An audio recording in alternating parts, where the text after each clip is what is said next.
And welcome, ladies and gentlemen, to the 21st round of the 10th season of the Bandit Racing League here tonight at virtual Richmond for the Perfect Shine Auto Spa 150 here at Richmond Raceway. Welcome back, folks, to another round of the Bandit Racing League Geezer Authentics Xfinity Series Race for the Championship for Season 10. We are 2 rounds away from crowning a champion here in the 10th season of the Bandit Racing League. Season 10, it's a big one, and there are some big names left in contention to battle it out here tonight. And the Perfect Shine Auto Spa 150. Richmond, one of our 2 final short tracks to cap this season off. This week at Richmond, and then last week, the final week of the season next week for the finale at Phoenix. 2 very short race tracks. They're going to be 2 very physical ones. Cars going to be bumping around, going to be getting involved. We're going to see some physical contact, and that is the kind of racing we like here on the channel. Hi, folks. I am, as always, your host here for the Full Center Racing Network coverage of the Bandit Racing League. I am Marshall Crocker Jr. Joining alongside me is a returning guest to the booth and somebody that we've had a long time on color commentary. He is a pleasure to have in the booth. I know you guys always tend to enjoy it when he's on working with me on here, and I certainly love having him. It is Mr. Chris Ferreira. Chris, welcome back. You get to call the race alongside us here on tonight's broadcast at Richmond, and this is a huge one. This is really a make or break moment for anybody in this series who wants that Bandit Racing League championship ring that we're giving out for the champion of Bandit Racing League Season 10, along with the glory of being one of the few drivers who have ever been able to take the crown here in this series. So guys like Nick Nickerson, guys like Benjamin Lacey, Brett Guzik, and unfortunately the not here as of yet, Alec Daffin. So much to talk about. First of all, are you excited to be back? And second, who's got a shot to take this thing away from the champ, Mr. Nick Nickerson? I'm absolutely excited to be back for some more short track racing. If you guys remember, I was here for Martinsville, and that one was an incredible race. So I hope we're putting up more of the same product here tonight. To answer your other question, who can disrupt Nick Nickerson's little run here? I think anybody can. Tonight is another one of those races. It's a short track race. Anybody can disrupt him, whether it's lap traffic, a guy that's racing behind him, or himself. Anything can happen tonight. It's something that I'm really looking forward to see. There's multiple lines going on here tonight, and it's going to be really interesting to see how this whole thing plays out. Nick's on the top of the chart right now, but all of his top competitors are right there with him, so it's going to be a good one. It's going to be a real good one. Yeah, we'll grab the points for you guys here in just a moment so we can show you where everything sits, not just for the playoff drivers here battling for the championship at the top of the board, but also those outside of the championship playoffs who are battling for the quote-unquote best of the rest title. Those guys that weren't able to make the playoffs but have really come alive here in the last couple weeks. A guy that whose name definitely comes to mind for me on that front would be this man who is currently on track in the number 11 Rollcraft entry, Mr. Benny Hogan. He's a guy that we've talked a fair bit about this series, about this season, particularly at the short tracks. Remember, he got a podium just a couple weeks back at Martinsville in our last short track event. He's always great on these circuits with really quick lap times and a lot of repetition. So Benny Hogan, definitely a guy that I think could contend there. He currently leads the quote-unquote best of the rest championship. Did not make the playoffs, though came very close for season number 10. But the 2 other guys we got to mention, as again, Alec Daffin, as of right now, will not be able to make it tonight. Last week's winner, the 48 car, currently not present in tonight's race. One of those guys currently sitting on pit road is Benjamin Lacey. And, Chris, we talked about him a ton at the start of the season. Benjamin Lacey was, he was at a certain point was looking like equal to this season, if not maybe surpassing Nick Nickerson. He had 4 wins in what felt like about 8 races. He got on really hot form there early in mid-season. Since then, not that he's cooled off, not that he hasn't been quick, but maybe haven't seen that race-winning pace yet. Do you think this is the sort of track, knowing his past skill set, maybe that streak could come to an end, he could get back in contention? Also, I think a guy like Benjamin Lacey, he can go out pretty much anywhere and dominate. It just really depends on if his competitors are gonna, be on the same level as him that night. There's been a bunch of tracks that we've gone to this season, and he seemed to be in a whole nother zip code compared to everybody else. I think it just depends on the night, how much practice he's been able to get in. I think that he can definitely contend tonight. And I think anybody that joins this race tonight is in contention of winning. We've seen it all season long in real life cup racing, and I think that we can see that here tonight here at the Bandit Racing League. As long as your car's clean at the end of this race and it's driving straight and you have all the power you need, hey man, it's checkers or records, man. Yeah, that's exactly it. And I think tonight, we were talking about it before the race, Chris. You were saying this feels like one of those races where I think everybody knows the stakes now. I think a lot of guys are optimistic at the beginning of the championship. You have one bad race, maybe a bad race and a half, maybe 2 races, and you're like, okay, this isn't going my way, but all these crazy things can happen. Nick can wreck out. A bunch of guys up front in the points can have bad races. Maybe I like the tracks coming up. Maybe I got a shot to get back in this thing. We got 2 more races now. I would say, if we're being realistic, about 3 or 4 drivers still have a shot at that championship, those championship ranks for the Bandit Racing League Season 10 championship. How do you think guys are going to race differently around Nick? Do you think this is where guys really get those gloves off and maybe not race more, not dirty, not aggressively enough that they're willing to take somebody out or something for position, but do you think we're going to see a noticeably different attitude from a lot of these playoff contenders, especially guys like Benjamin and Brett? I think it really depends, right? So, I mean, at the beginning of the race, I think you're going to kind of just see how it all plays out. See how much speed everybody has and kind of see if you can just go out there and take the lead and run away with the thing. But as the race winds down, if we get a yellow, I think all bets are off. These guys know that when it comes towards the end of the race, that it's go time. And if they need to move somebody out of the way for the win, especially if that's going to advance them up in the championship standings, they're going to do that exactly. So I'm really looking forward to see how that plays out, especially if we do get a yellow late in the race, because I think that these guys know how strong Nick is at Phoenix, and they need him to have a mistake. Well, only time will tell if we do indeed get that mistake, and obviously we're never going to hope for an unfortunate circumstance for any driver here in the Bandit Racing League, but it would certainly make the championship a little bit more interesting if we did get a little bit of competition, especially with Nick kind of falling back at the start. But we will see how that plays out. First and foremost, we got to thank our sponsor for tonight's race, and they have been a long time partner of the sponsor, long time friend of the series. We are so glad to welcome back Perfect Shine Auto Spa as the sponsor for not just the series as a whole, as one of our title sponsors, but also as the sponsor for tonight's race here at Richmond, and one of the most important of the season, the Perfect Shine Auto Spa 150. We thank them as always, and on behalf of Kevin Foster. We also want to thank, on behalf of Kevin, who again is tonight's race sponsor, Kevin just wants to thank all the men and women of Clutch Automotive in Houston and Katy, Texas. So thank you to both Clutch Automotive, a sponsor of all the drivers at GFR Racing, as well as, of course, Perfect Shine Auto Spa. With that, as Christopher Hamilton, you'll see in the background here, the 15 car getting his first lap started here in qualifying. But there are your overall series points heading into tonight's race. So you'll see a 27-point gap there at the top of the board between Nick Nickerson, almost up to 1,200 points. That's about 199 since the playoff reset at 1,000. Alec Daffin in second, according to the chat. He will be able to make it tonight into tonight's event. So hopefully going to get a chance to qualify as well. He is currently second in the points, one ahead of Brett Guzik and Benjamin Lacey, who both sit tied for third. Ricky Hart and Christopher Hamilton, both GFR Racing drivers, kind of out there on the fringe contention of playoff relevancy. And then at the bottom, you see Benny Hogan and Kevin Foster at 593 and 578 respectively, are both kind of the two final contenders for the Best of the Rest championship, those being the drivers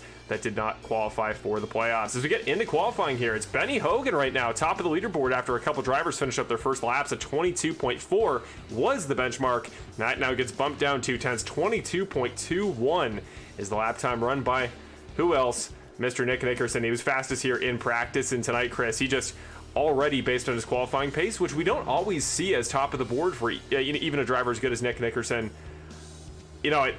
it's looking like another one of those nights for Nick. He just seems to be dialed in the later we get into this season.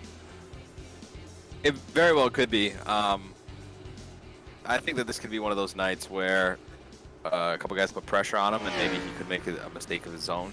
We were talking about this a little bit before the broadcast here tonight, but we look back at I think it was Road America a couple years ago, or I think even there was a little bit of a scuffle with him that got him involved. I think it was at Texas earlier in the playoffs, where he actually got involved with a wreck with other drivers. Something like that. Cars coming on and off pit road, which gets a little dicey here.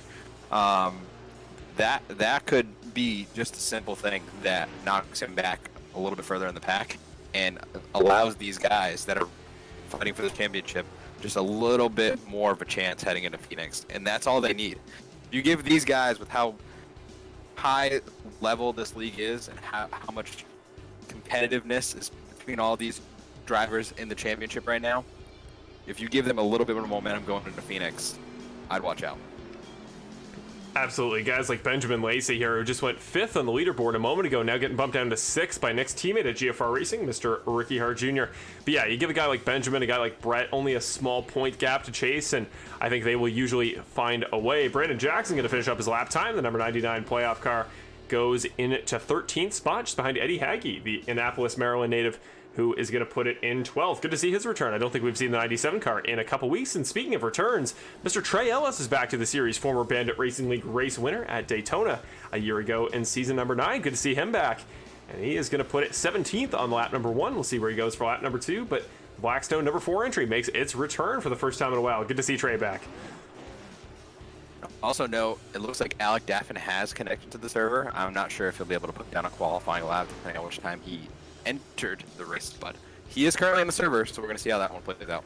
Well, luckily he is on the track as we speak. The Pullman, Washington native did get out in time for qualifying here and does have a minute left, so should get 2 lap times, and not giving him a ton of time here, Chris. No pre-race warm-up, so he's going to have to go in cold. Trey Ellis puts a top 10 there just a moment ago on his second lap. Great work from him. Whereas Daffin going to go first try. It goes to 10th for now, so definitely in competition there. And I mean, Chris, last week, just you're talking about clutch wins. That win at Kansas there, showing that late pace on the long stints. He won that race mostly green flag. You know, didn't need any hijinks, didn't need any cautions to get it done. That was just a powerful statement. And I think he is, you know, talking about mid-season, Benjamin Lacey was the guy to watch. I think Alec Daffin's only been getting better as the season's gone on. Does not improve in his second lap, going to stay 10th, but definitely a threat for tonight's race.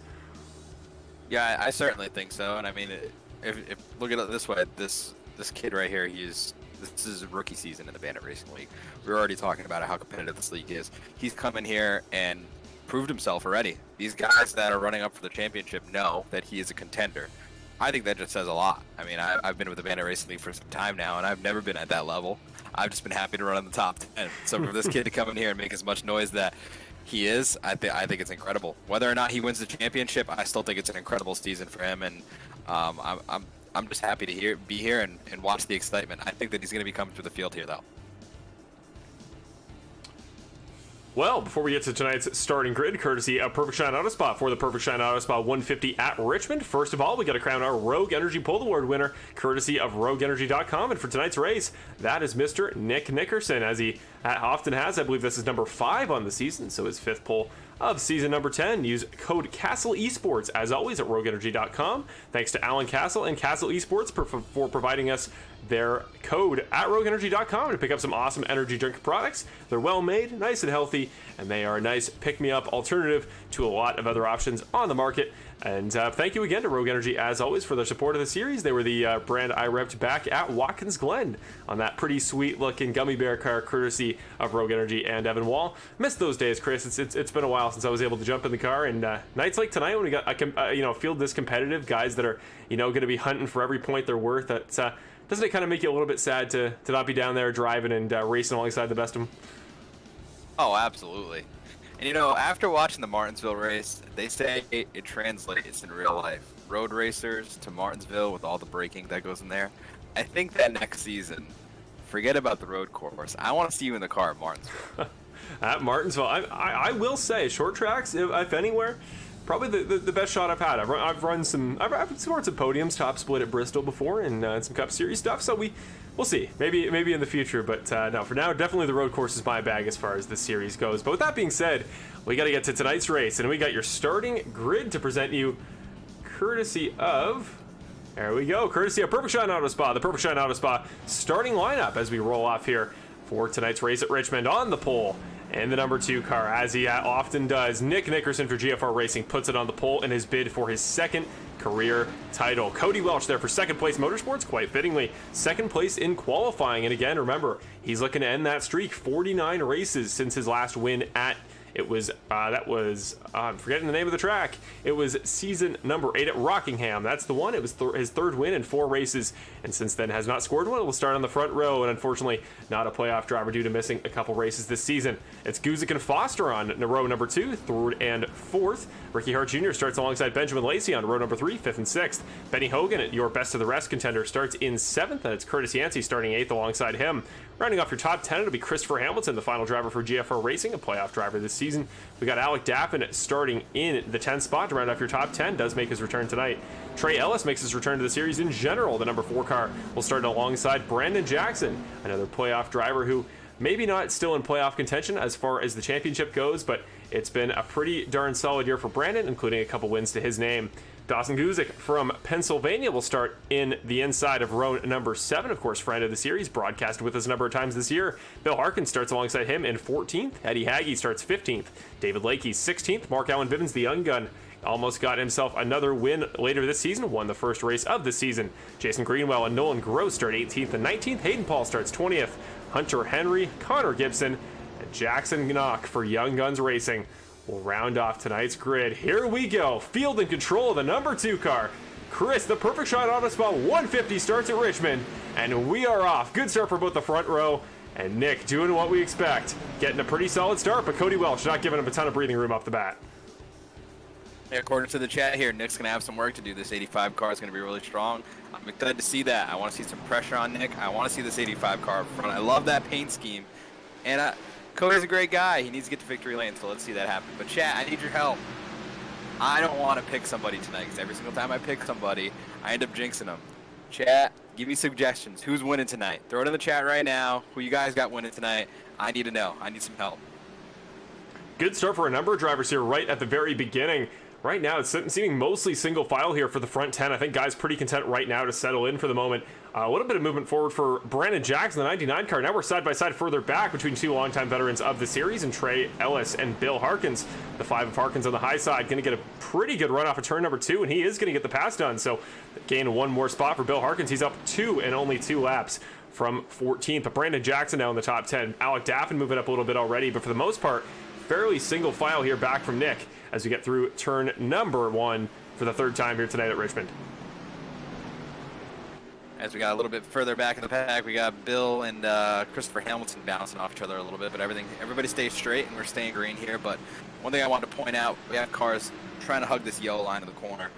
Traditionally, if you watch NASCAR in real life or you've raced this track in the past, you know that yellow line is going to be the way to go. Now in practice here, it looked like there could be a second line forming later in the run. I want to see as the car, the tires wear in, as we get a caution. We do. It almost looked like we weren't going to get one there for just a moment. It was pretty consistently staying green there, despite the fact we had a couple cars in the wall off of turn number 4. So we'll go back to your first Apex Sim Racing replay of the night and see what happened to Connor Gibson, David Lakey, and Nolan Gross, the 3 guys involved in this wreck. We can actually see the start of it a little bit further up. I think Eddie Hagge got loose, and then David Lakey was spun around by somebody who then got piled into by both Connor Gibson and Nolan Gross. Both guys getting taken out of the race. So something happened here with David Lakey. We'll start with him. Go to this camera angle here through turn number 3. Yeah, just gets tapped in the corner panel. You see there through the center of the corner by the, that was the 97 of Hagge getting into the corner panel on David Lakey. That was the battle for 17th at the time. So I think, Chris, I think you said it at the very beginning. I think you were predicting for tonight, an early caution that would kind of shake things up and then hopefully a green flag stent from there. Well, you got the caution. And do you think this is a sign of things to come? Do you think Richmond is a track that, it's one where if you see a wreck in front of you, you're kind of just going to get piled into it? Or do you think there's enough room for guys to get around and make it a pretty caution-free race? I think it definitely has the potential to go both ways. The car, in my opinion, is a little temperamental getting back to the throttle, but I mean, you can make that pretty much any track you go to, depending on how you race it. The car could be a little bit temperamental getting out of the corner. I'd like to see how the car builds as the run goes on. Is it going to build tight? Is it going to build even looser? I would assume it's going to build a little bit tighter. But I'd like to see how that works its way out throughout the run. I also want to see, as I was going to allude to right before that caution came out, if this second line comes in, you can carry a little bit more momentum if you really make that corner work. If you go a little bit higher into the corner, have a little bit bigger arc. It looked like that was working for some of the guys in practice. So I want to see how that works out. But yeah, this can go one of 2 ways. I'd like to see it go green flag and not have the field super spread out, having guys coming and going towards the front. But I think that we'll find out here real shortly whether or not we're going to have a caution-filled race, because I think one is going to lead to another. And as hopefully our next week commentator will say, cautions breed cautions. Yeah, so we're certainly hoping to have Evan Wall, of course, longtime commentator of the series, return next week for one more final nice send-off to cap off the season of the Bandit Racing League. Of course, he started with us and was the former broadcaster of the series before we came along here and started doing our thing.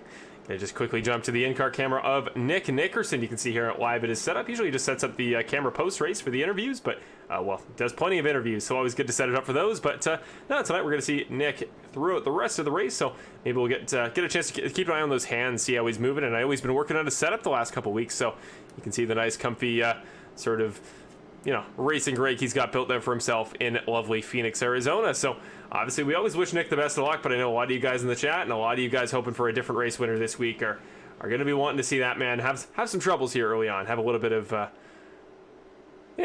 just a little bit of struggle, a little bit of healthy struggle. Spice it up. Spice it up. Exactly. That's all we need, a little variety. I'm sick of making these graphics for him. Yeah, that's got to be getting boring, and especially he's a guy with about 3 paint schemes, which is more than some, but not enough for a guy who wins 10 races in a year. Anyways, Nick Nickerson, another quality jump at about 3 to 4 tenths, and in turn number 1, that's about as good as it's going to get here at Richmond. Cody Welch just wasn't able to quite keep with him that time, but he did keep ahead of Brett Guzik, who's under attack pretty solidly from Nick's teammate there. That's Kevin Foster and the all-black number 8 car for Clutch Automotive, something a little bit different, being run by Kevin. Then further back, we got Ricky Hart just sliding in front of the battle between Benjamin Lacey and Curtis Yancey. Look on the inside there. The 51 car looking to make it the second position he's gained in tonight's race, and he will. Up from 8th, now into 6th, and Curtis was very quick in practice. Keep an eye on him as somebody who's going to be quick in the short runs, could start getting some positions tracking down Nick. I'm really interested to see how these guys have an approach to tonight. Are they going to be trying to bulldog their way through here, or are they going to be nice and easy and try to pick up one spot at a time? If this race stays green, this race is going to go by really fast.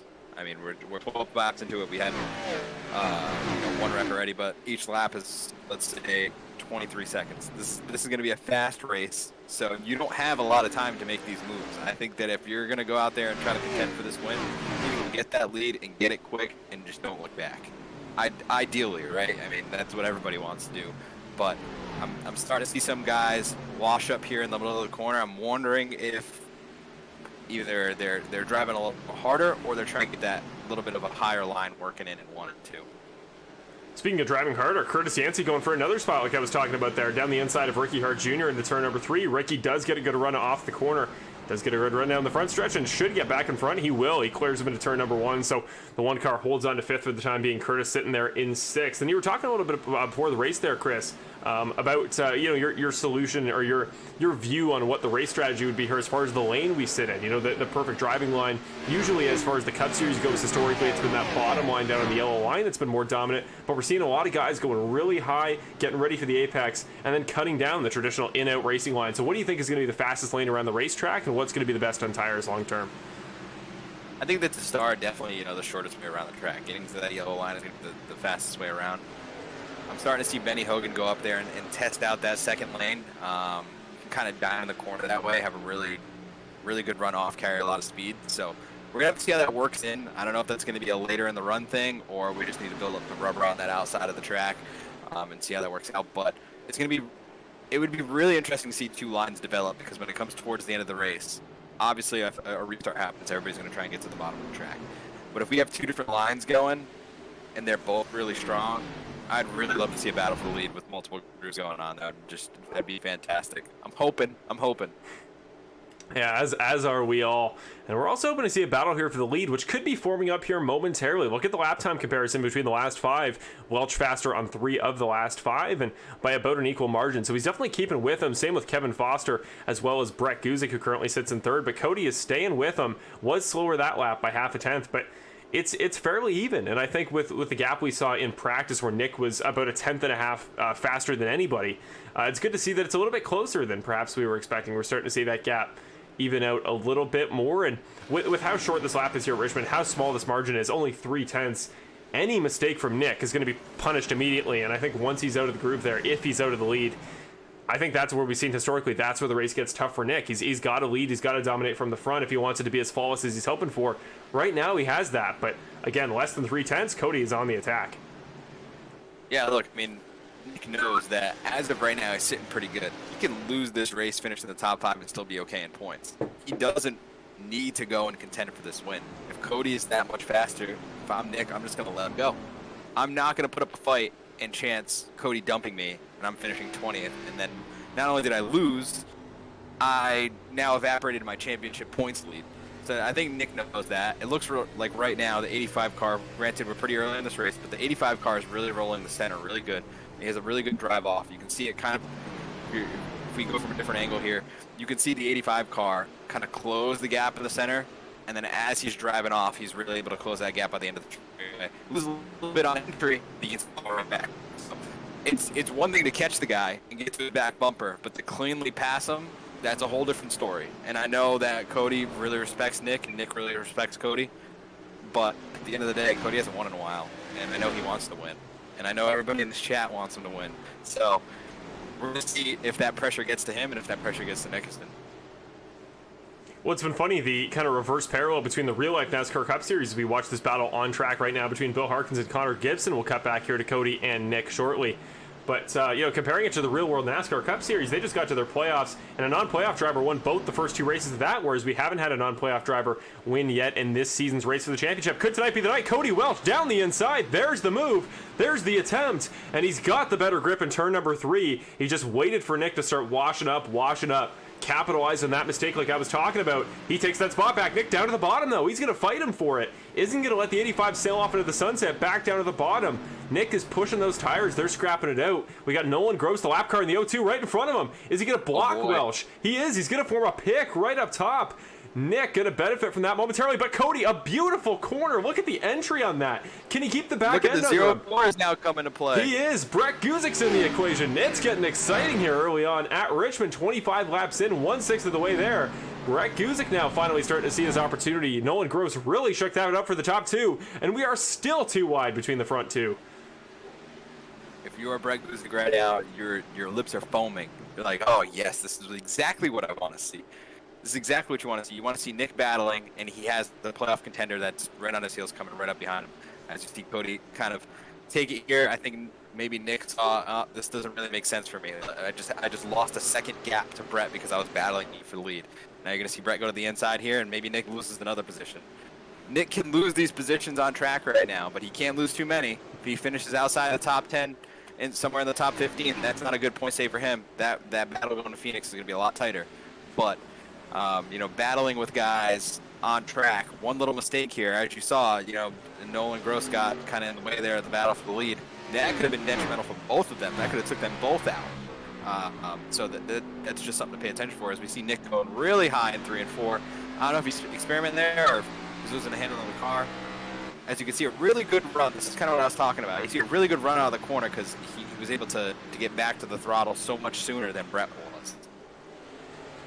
Yeah, it's really fascinating to see that the way Nick is driving now. That it just seems like he can't grip that bottom line as well as he was before. And I know that the tires are obviously going on, but look at Brett Guzik and same with Cody Welch. They're squaring the corner off really well, getting right to the bottom. And Brett should get the spot this time. He's about 3/4 lengths of a car length ahead into the turn 1 braking zone. He's got the inside. He should get it there. But you're exactly right, Chris. Nick is getting such good runs there on the high side that now Brett is going to clear him. But you gotta wonder, did Nick have some problems there on tire conservation early, or was it just that Cody was that fast, and once he got there, Nick was just kind of out of the groove and suddenly gonna lose another spot with Brett capitalizing? I think it's gonna be interesting to see if Brett can manage to break away from the 2 car. I'd love to see the lap time comparison between the 04 and the 85. 85 does look quick. He's definitely made a little bit of a gap in there between him and 2nd and 3rd place. But we're also seeing the 1 car come into the picture now, the 7 car. The 8, the 51, they're all starting to close this back up together where you saw the 85 and the 2 kind of break away from everybody. So everything's coming back together here. I think these guys are going to start catching lap traffic here in a little bit. So I'd really like to see how this is all playing out. I really think that the 2 and the 85 kind of maybe work their tires a little bit too hard, thinking, oh, I can get away like every other race we've seen to this point, but not so fast tonight. Well, you see there on your screen the gap between Brett Guzik and the race-leading Cody Welch there as Brett briefly has some internet difficulties. Yeah, the 04 car definitely keeping with Cody Welch there as far as lap times. Nick Nickerson not really pulling away from him. Cody, on the other hand, though, subtly faster there for a couple laps. It's actually a little bit slower there that last time by. But it's really comparable, and that's what I like to see here as we see a little ways further back. Not here, but a battle here between Curtis Yancey and Kevin Foster. Kevin, remember, started all the way up there in 4th position on the 2nd row. Now is starting to lose a couple spots to some of the playoff guys, including Alec Daffin, who I was just about to talk about. Actually, if you could believe it, of those main 4 contenders for the championship, Lacey, Guzik, and Nickerson, Daffin actually the furthest back of anybody so far in tonight's race, but trying to make that a little bit less of a fact here. There's the 7th spot there, would be the 8 car of Kevin Foster. If he can get by underneath, maybe go 2 for 2 if he gets Curtis Yancey as well, who is working his way forward, who has been quick, has moved up 2 spots since he started 8th at the start of tonight's race. A playoff guy, kind of out of contention for the championship, but, Curtis wants to end this season on a high, and that was one more spot, as Christopher Hamilton now looks to go with Alec Daffin, as Daffin clears the 8 car. At the 48, it seems like maybe he didn't just the groove that he was in. I know he's usually in here early in the practice session before the race starts. Maybe he just didn't quite get his groove. I think it's coming to him now. I'd like to see, after a cycle of pit stops, what he has for us. I think that he just kind of had to get his nerves in. He's probably rushing to get in here, and maybe that shook him up a little bit. But that car does look fast right now. 51 does look fast. But one thing I do want to make note of is that the 1 car has now caught the 04 and the 2. And as we speak of this, the 85 is slowly catching lap traffic and putting cars a lap down, which is going to make things ever more difficult as the leader. So it's going to get hectic here soon. The lap traffic can be huge. Yeah, I think it's going to be a massive factor, but I think the one benefit that he does have right now for Cody Welch is he's opening that gap up quite a bit now, 1.5 seconds to Brett Guzik, which doesn't look like a lot in the racetrack because it's pretty slow paced, but man, he is really starting to put the pedal down. It's going to be tough getting by most of these guys, and the question is really, not that I think anybody will intentionally slow somebody up, but the question is, as the race goes on, how can you communicate with the lap traffic? Can you get guys to be pretty agreeable, let you out of the way without too much trouble? You see there Hayden Paul in the 54 car, going to let him by comfortably underneath, and that's the thing, is how much goodwill do you have for these drivers, and sort of what relationships can you establish over the course of the race? If you treat a guy well once, letting him by, he'll probably do it again for you. And right now, Alec Daffin is absolutely, as in the background, a crash. I thought I heard a noise there. It was Kevin Foster getting turned around in turn number 3. That'll bring out your 2nd caution of the race. He's hit by Benny Hogan. Yeah, huge damage to the front nose. The entire front grille of that number 11 car is missing on the Rollcraft entry. So we will, for the 2nd time in tonight's race, go to your Apex Sim Racing replay, and I believe we should get our first round of pit stops after this incident. So this is off of turn number 2. That's the 11 of Benny Hogan, just accidentally squeezes him a little bit there. It would seem a little bit too tight to the left side of Kevin Foster's number 8 car. They get together, and the 11 car gets the worst of that, sent spinning into the turn 3 wall. Yeah, that's just a tough break. That's hard racing, and unfortunately, it was just too hard. So that's a tough break as we get all the leaders coming down pit road. We do. First set of pit stops for tonight's race for our leaders. Here goes Cody Welch there to get into his pit box. The only 2 drivers that are going to stay out there are going to be Bill Harkins and Hunter Henry, who are going to cycle to the front of the field. But here we go, the race off pit road. Should have a pretty good view for this here. I'm just waiting. We're going to watch the front of this line here. Remember, Cody Welch was the first guy into his pit box, and he's going to be the first guy out. He'll jump both Nick and Brett. Brett gets out 2nd. Close battle for 3rd between Nickerson and his teammate Ricky Hart, but it is going to be the 2 car getting the best of that exchange. Then it's Benjamin Lacey ahead of Alec Daffin. Curtis Yancey going to lose 1 spot to Daffin. Then it's Hamilton, Hogan, Jackson, Haggy, and Trey Ellis going to be the order off of pit road. You see the 4 car there warming up his tires. So the front is going to be just Bill Harkins now, as Hunter Henry is going to come down pit road this time. So it's going to be an interesting factor here on the restart. It's going to be series founder, series owner Bill Harkins going to start on the front there on old tires. Cody Welch to the outside there. Curious to get your take on this, Chris, because we've seen a lot of times this year the restart dynamics here, depending on if a guy starts on the outside line, the inside line, or that particularly between 2nd and 3rd. We've almost seen 3rd to be more advantageous so far this season than 2nd as a starting spot. But you got to consider Cody is starting next to a guy who's going to be on fairly old tires here at this point. Do you think it's going to be more advantageous for him to be where he is in 3rd, or to be a guy like Brett who starts on behind Bill? Actually, it's a moot point as Bill Harkins comes into the pits this time. But it is something we need to talk about. We'll have to see if that 2nd place starting spot on the restarts is better, or 3rd, because that'll make a big difference later. Yeah, I think that the bottom line is where you want to be. That's when the tires are green and they're cold. You want to get to that bottom line and wrap that yellow line there. I think that we saw it earlier in the race. I think Cody was to the outside of Nick, and he was able to get away with Nick, whereas everybody else behind there was a pretty significant gap. So I think that the 04 could probably get down as long as he doesn't spin the tires too much or mistime this too much. But you're going to want to get down to the bottom there. As we started to see, guys were going further and further up the track later in the run. So actually, Cody just said that he's going to take the outside lane on this. So that's quite interesting to me. Maybe he knows something we all don't. But I didn't expect him to take the outside. I think regardless, he's going to have the advantage because the restart is in his control. But I didn't think that he would take the outside. That's going to be interesting. You know what I'm wondering? I think this could potentially be bold. His taking the outside line, that'll cycle the rest of the line behind him up. So 3rd, 5th, 7th are going to start in behind him in the row. It's going to put guys like Nick, guys like Benjamin up there on the high side, provided... Actually, I think Ricky Hart, depending on where they cycle out here, it's hard to tell whether Nick or Ricky is going to be in that particular lane. No, it is Cody. So it's Cody, Guzik, gotcha. So the way it's going to sit here, Nick is going to take the inside. I was going to say it could be interesting depending on where it puts Nick. Might be more advantageous, but no, he will slide in on the inside of that second row alongside his teammate. We'll see how hard Ricky Hart is willing to fight. Of course, still a playoff driver, perhaps not necessarily in contention for the top of the points, but here we go. We'll see how that jump goes for Cody Welch. Bold call to take the inside line, but he is clear prior to turn number 1, so should get away with it here. But Ricky Hart, though, really good jump there for the number 1 car, and he is going to be side by side with Nick through turn number 2, and I think he should get the better run off the corner. Might even get Brett here all the way around. What a move by Ricky Hart. Looked like the 04 had a little bit of a problem there getting back to the throttle. A little loose. He had to get out of it. Advantageous move there for the 1 car. Yeah, big loose there on off of turn number 4 for Benjamin Lacey. You saw the 7 car completely wipe it coming off the corner, but did manage to get back on his horse and moving forward. Now Yancey and Lacey going to battle it out for the number 6 spot. As again, Lacey dropped back a couple spots there when he got loose. He was up to 5th at the time of his little moment there. On the outside wall, okay, first of all, so much to talk about there. Curtis Yancey tapped the outside wall. So did Christopher Hamilton. He got into it even harder than the guys in front did. Curtis is wicked loose through the middle of the corner. You can see there on cold tires, trying to save it. Does get it woed up, but the 7 car is going to get that spot. Here comes Hamilton. He's trying to capitalize. He can see the troubles that Curtis is having.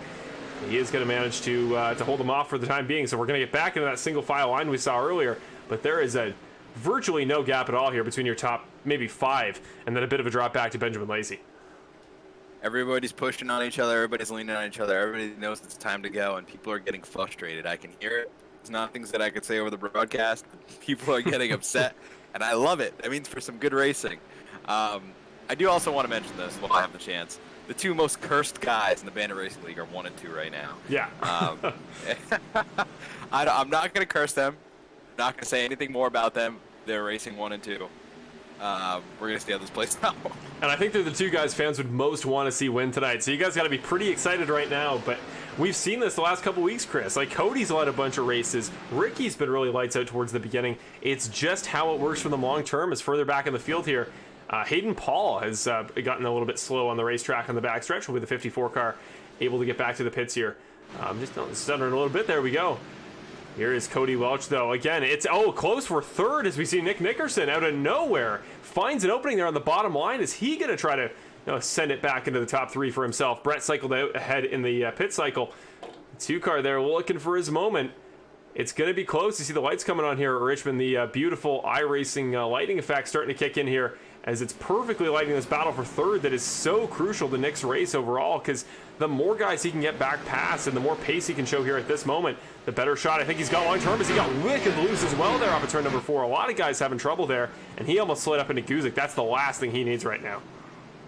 Yeah, I think where this all sprung from was the 04's run on the back of the 1. He had to check up a little bit. That opened the door for Nick to put the nose in there. Now there's just nowhere for these guys to go. You see how close we're racing here. It's difficult for me to say because we saw in the beginning the 2 and the 85 take off and run. Now we're seeing all these guys battling 1st through 4th, and it's going to be soon 5th with Alec Daffin, a guy that started in 10th place, championship contender. Man, this is really heating up. I'm really liking it, and I'm really liking how these guys are getting aggravated with each other. That's what I like to see, and I really like how you're using the word wicked. As a New England guy, I love that. Well, It's the least we can do here to help play up just how exciting this race has been so far early. At least the way guys are having to fight the car and each other. And by the sounds of it, Chris, they're getting a little bit more hostile towards each other, which is healthy and mad at each other. Healthy in doses for sure, but we'll see if that plays itself out on track, because that's where it's really fun. But obviously, we want this to go as cleanly as possible and make this a nice deserved race result. And I just want to quickly touch on the fact that Cody Welch currently leads tonight's race. The 85 car has led since about lap number 30. But back from him, it's 8 straight playoff drivers, including the 4 guys battling for the championship, as Mark Allen Bivens and Jason Greenwell are the last 2 playoff guys sitting in 14th and 15th right now, back to back. So the guys who this race matters for, who really need to get stuff done, are all together on track. They know how important this is, but it also means if we see an incident with one of these guys, it's going to involve a couple big names. So we'll see how clean guys can keep it tonight. Yeah, I was thinking the same thing. I just didn't want to put it out there in the universe, because every time I think I'll put something out there, I feel like it just comes back to bite me. If these guys do happen to wreck each other, hopefully they don't take out the 85 and 1, because I'm sick of feeling bad for these guys. But if it takes out the playoff drivers, I mean, well, now what? Whoever has the least amount of repairs is going to make it through this one advantageously, I guess. But man, yeah, this is a close battle. I mean, it's single car racing within a couple tenths of each other throughout the whole top 10. I mean, I don't think we've seen that all season long. This is just it. The cream is rising to the top, and this is the best racing we've had all season, I think. I'd say you might be right here, as we see Lacey proving your point there down the inside of turn number 3. He's going to find a bit of gap there, and at least give Alec Daffin a run for his money there for the 5th spot, as Alec Daffin into the outside wall there off of turn number 4, and then has a bit of an internet dropout.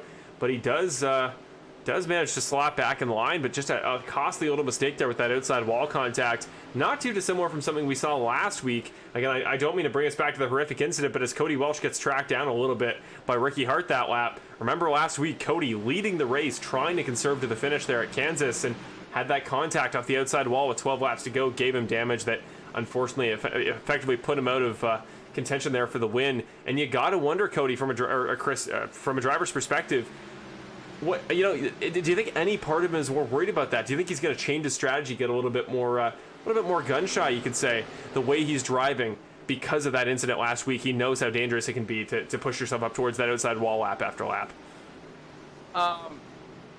For Cody, no. For a guy like me, probably. But for Cody, he's so experienced. He's so good.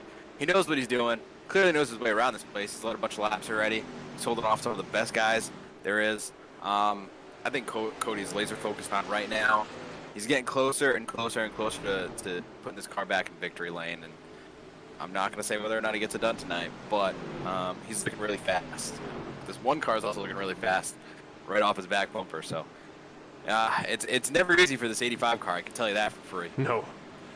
No, what I can notice as that battle gets close is so does the battle for 3rd here, as Brett Guzik is in close quarters there with Nick Nickerson. This is the fight for 3rd, and again, Brett trying to do anything he can to take any points off your season championship leader. Any guy that can pass Nick in any given race going to slightly close their gap to the championship leader, the smallest of which being 27 points down to Alec Daffin from Nick, and then 1 back to Benjamin and Brett. So it's very close from 2nd to 4th, but I don't think these guys particularly care about the runner-up, at least not until next week at Phoenix, if Nick is able to break away the lead far enough that the season is relatively determined. So right now, I think the story of the race has to be Cody Welch, of course, trying to break that would be 49 race winless streak. I feel like there's something more poetic about 50, but obviously I hope it doesn't come to that if possible for the driver of the number 85. But as well, Ricky Hart Jr., if we want to flash back here to what I think is one of the iconic moments in Bandit Racing League history, that final lap wreck back at Texas in season number 9. Remember, both these guys here at this point in the season, in season number 9, had not scored a win yet. And coming into the last turn, it was Cody Welch leading from Ricky, and the 1 car puts the bumper to him, gets in the back of the number 85 car, sends him around off the final turn. Ricky would go on to win, and Cody would factor out of the event, and that actually cost him a championship as well. So you got to wonder now. That was the last race Ricky won as well. So 32 races later, both guys still here. There's something poetic, and I certainly hope it doesn't come down the same way, but see maybe a reversal of the situation as these guys go by lap traffic. Maybe the 85 car bumping the 1 out in the last turn while he's racing for a title. There's something poetic about that. We'll see if it comes to fruition. That would sure be something as we see these guys get the lap traffic here. The 04 car is also broken away from the 2. And now with this lap traffic, I'm just. I really have a feeling that by the end of the night, this lap traffic is going to have something to do with the battle for the lead. It's obviously tightening it up now as you see the 04 car coming into the picture here, but I have a feeling that one of these cars that is going a lap down is either going to take out a leader, take out the guy in second place, or cause some kind of crazy incident. We haven't seen that much yet this season, but this track, as much as you just need to get out to the outside wall, these guys aren't going to be able to get out of their way. The only thing they can do is kind of check up and get out of the gas, and that's going to cause someone to rear end them. So I think that this is going to be a factor at some point in the night. I hope it's not true, but I can feel it coming. But here we go. We have a 3-horse race now all of a sudden. The 04 car was about almost a second off the back of this one. As these guys go through lap traffic, we got a 3-horse race. So this is going to be the name of the game. If this is another thing too. Look at 3rd, 4th, and 5th. Yeah, Brett Guzik, Nick Nickerson, and Benjamin Lacey. That's been the story pretty much all season. Yes, Alec Daffin's here, and actually Alec Daffin is technically second in points, so we should be giving him credit where it's due. But all season long, it's been Brett Guzik, Nick Nickerson, and Benjamin Lacey pretty much running the top of the scoreboard there as far as the points go. And they're running all within positions of each other here. That's got to be so frustrating if you're the 04 of that 7 car. I was talking to Brett a little bit before the race, and I was like, Brett, what do you got to do to win the championship? He was like, dude, man, I've won races. I finished 2nd. I finished 4th. I finished 5th. But Nick, if I'm finishing 2nd, he's winning the race. Right. If I'm winning the race, he's finishing 3rd or 2nd. He's like, I can't really make up points on the guy. He just built up so much of a lead before the playoffs even started that it was over before it started. So that's just got to be so frustrating. And all you can do is run your race and control what you can control. And I know Brad knows that, but man, to just be running good, you finally get past the guy, but he only stays one position behind you. What more can you do? I think at a certain point, the guy I almost feel for the most as we continue to watch this battle here up front, the gap now down to 1/4 of a second between the front 2 as the guys further back try to weave through traffic. Nick gets held up a little bit there by Hunter Henry. But the guy I'm thinking about is Benjamin Lacey here, who's getting closer and closer in the 7 car to putting himself ahead of Nick and getting a couple extra points to him. And think about the background here for Benjamin Lacey. You know, he was a Final Four contender each of the last 2 years. He's come so close to this title a couple times. Of course, didn't have quite the showing out that he did towards the beginning of this season where he really became a household name. A guy everybody thinks of in the series is Jason Greenwell. Gets into the wall in turn 3 and 4, brings out our 3rd caution of the race, and that'll once again, I think, provide a number of free pit stops for guys down pit road under caution. Go to the Apex Sim Racing replay here, see what happened to the 83 car to get him out of line. This is actually turn 1 and 2, and Dawson Guzik just piling into the back quarter panel there. We'll see if maybe from the chopper camera there was a bit of a difference there. But yeah, as I was saying, I just, you know, I really do think of Benjamin Lacey, a guy who's come so close so many times, and unlike the 2 guys he's battling with for the title, doesn't really have much context for what it's like to be the champion here in the Bandit Racing League. Yeah, just contact between the 44 and the 83. I think got a little bit late on the brakes and into the back of a championship playoff driver. I know Dawson is no longer button boy. He actually has pedals, and he actually has really nice pedals. I know there's a little bit of a break-in period, and maybe he didn't get them broken in yet tonight, but come on, Dawson. I'm gonna have to bring you back up in the booth if that's the case, man. You can't be doing all that. But that's just that's racing. That stuff happens. So they'll get it figured out, and they'll get those cars back up front. But yeah, we have some pit stops here. Let's see how this all factors out. Once again, first guy off pit road is going to be Cody Welch. Second's going to be Ricky by a very small margin. Then it's Brett. Then it's going to be Nick. And actually, Hunter Henry, the way he got out there ahead of these pit guys, if he doesn't pit, which I assume he will, interesting to see where he'll factor out. But no, it does get sent to the back of the line. So you never know. iRacing does some messed up administrative stuff on occasion, so just want to make sure it's all going according to plan. But yeah, so it is going to be Nick, then Benjamin Lacey, then Curtis Yancey, Hunter Henry pits, so it'll be Christopher Hamilton after that, Kevin Foster, so the GFR guys kind of forming up together. Benny Hogan there after that, kind of a quiet night for him after an early caution, but still very fast at the short tracks. I'm sure he'll factor more into this race later. Then Eddie Haggy, Mark Allen Bivens, and the driver involved in that last track, Dawson Guzik. Although Alec Daffin, though, falling to the back of the field, letting the whole pack by. Could that be a pit road speeding penalty potentially, Chris? It could be. I haven't heard anything in race control here. I haven't seen anything in the chat. I know his spotter's in the chat. Maybe give us a little insight there.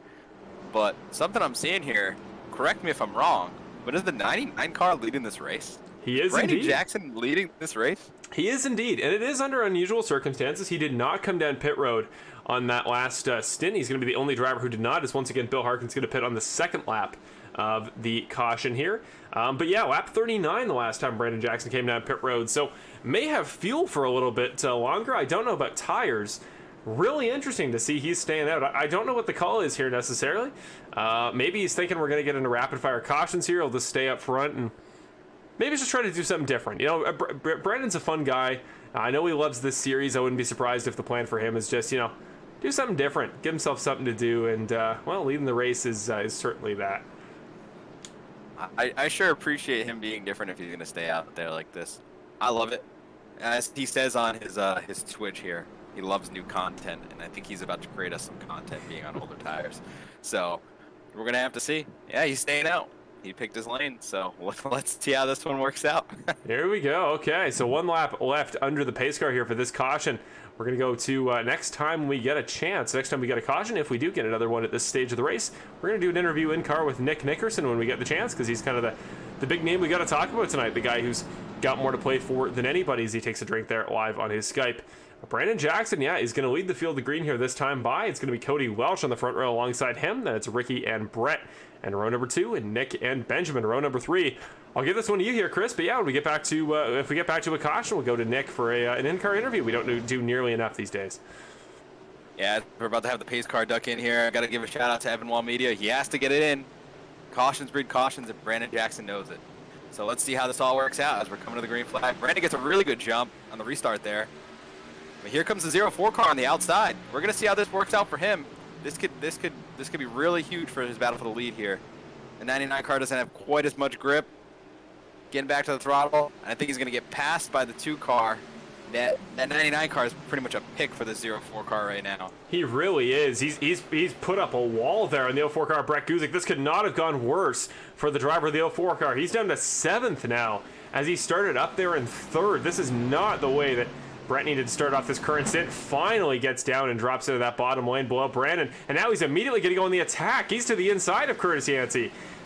Battling there for what, that would be 6th position, maybe 5th now if he gets this pass done, but yeah, that could not have started off worse there as Christopher Hamilton gets shuffled out there on Betty Hogan in the 11 car. Great run on the outside line. He's got to get by Brandon now. If you're Brett right now, you got to be nothing but frustrated. He couldn't have timed that restart any better. He had a really good restart. He actually would have almost cleared the 85 car had the 99 not been in his way. So that's got to be super frustrating to being that close to pretty much taking the lead, to going all the way back to what, 7th at this point. So that's a tough one, but we'll see how we can rebound here. That's what we've seen from Brett. He's made some mistakes throughout the season here. He's been able to bounce back as we see the 85 car starting to take off a little bit. I know this race is so hard to call right now because the 85 car takes off, and then someone catches them because of lap traffic, and we don't know what's going on. As we see the 2 car going underneath the 1. I don't know who's good or not. I don't know who to think is who to pick. Man, this is not a good night for the boys in Vegas, I'll tell you that. No, not at all. I'd certainly never put money on a race like this, not when it's quite this chaotic with this much up in the air. So yeah, Nick there in 2nd, Ricky now back in 3rd, and Benjamin Lacey and Curtis Yancey still falling behind in 4th and 5th. Yancey now ahead of Guzik. Remember Guzik's very sudden fall there as a result of Brandon Jackson, who has now fallen all the way back to 14th, was just most recently passed by Alec Daffin, driver of the number 48, who for whatever reason there had that end-of-line penalty last time by. But here comes the resurgent charge from Nick. He's run faster than Cody each of the last 3 laps, including by 3.5 tenths that last time by. The 2 car is getting back on his horse, and he's trying to put the closing stamp on what has been an incredible season for the 2 car. I don't understand. It's like he just flipped the switch, and his car is that much faster. He just evaporated Cody Welch's almost 1 second lead, and now he's right here on the back bumper, and he's running him down. You can see him have the drive off. The car is so well pointed. He's eating up this lead. I thought he was going to pass him around the outside. I don't understand. I was like, oh my lord. Nick Nickerson's on fire right now. I don't understand. Hopefully the 85 can just sit in tight. Just park that car. Park the bus. Park it right on the yellow line. Make him go around you the longer way. So we're going to see how that works out for the 85. Man, this 2-car all of a sudden found all this speed. I don't get it. Well, we're on Cody Welch lap here at Richmond, lap number 85, and it's probably not the lap Cody was hoping for earlier this race when he was breaking away by about a second and a half, 2 seconds in that last stint. That was just such an incredible portion of the race. It looked like this might be a runaway success for the 85. Still has been successful, led the most laps, but now he's got the 2-car right on his back bumper. Here's going to be the charge for the 2. He's going to send it underneath. Cody going to keep the line on the outside. We know Nick does not want to slide up into the 85 car. I think he's going to keep it pretty conservative, but he's really going to fight him. And Cody Welch here has his work cut out as Nick going to get right in deep in turn number 3. A little bit of side-by-side contact, wheel-to-wheel, but healthy racing.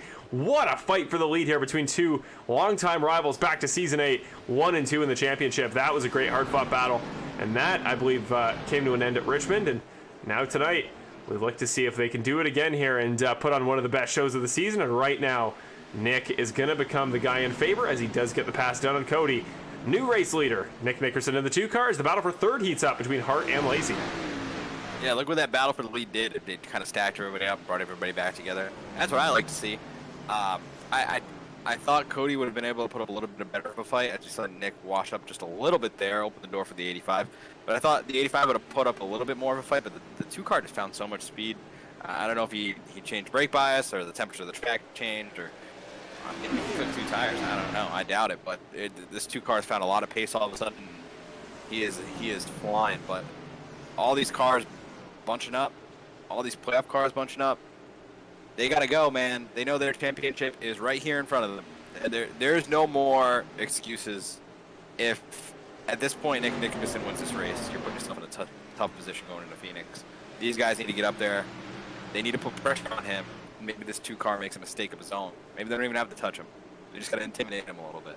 And we don't have a 3-car in this series right now, but someone's gotta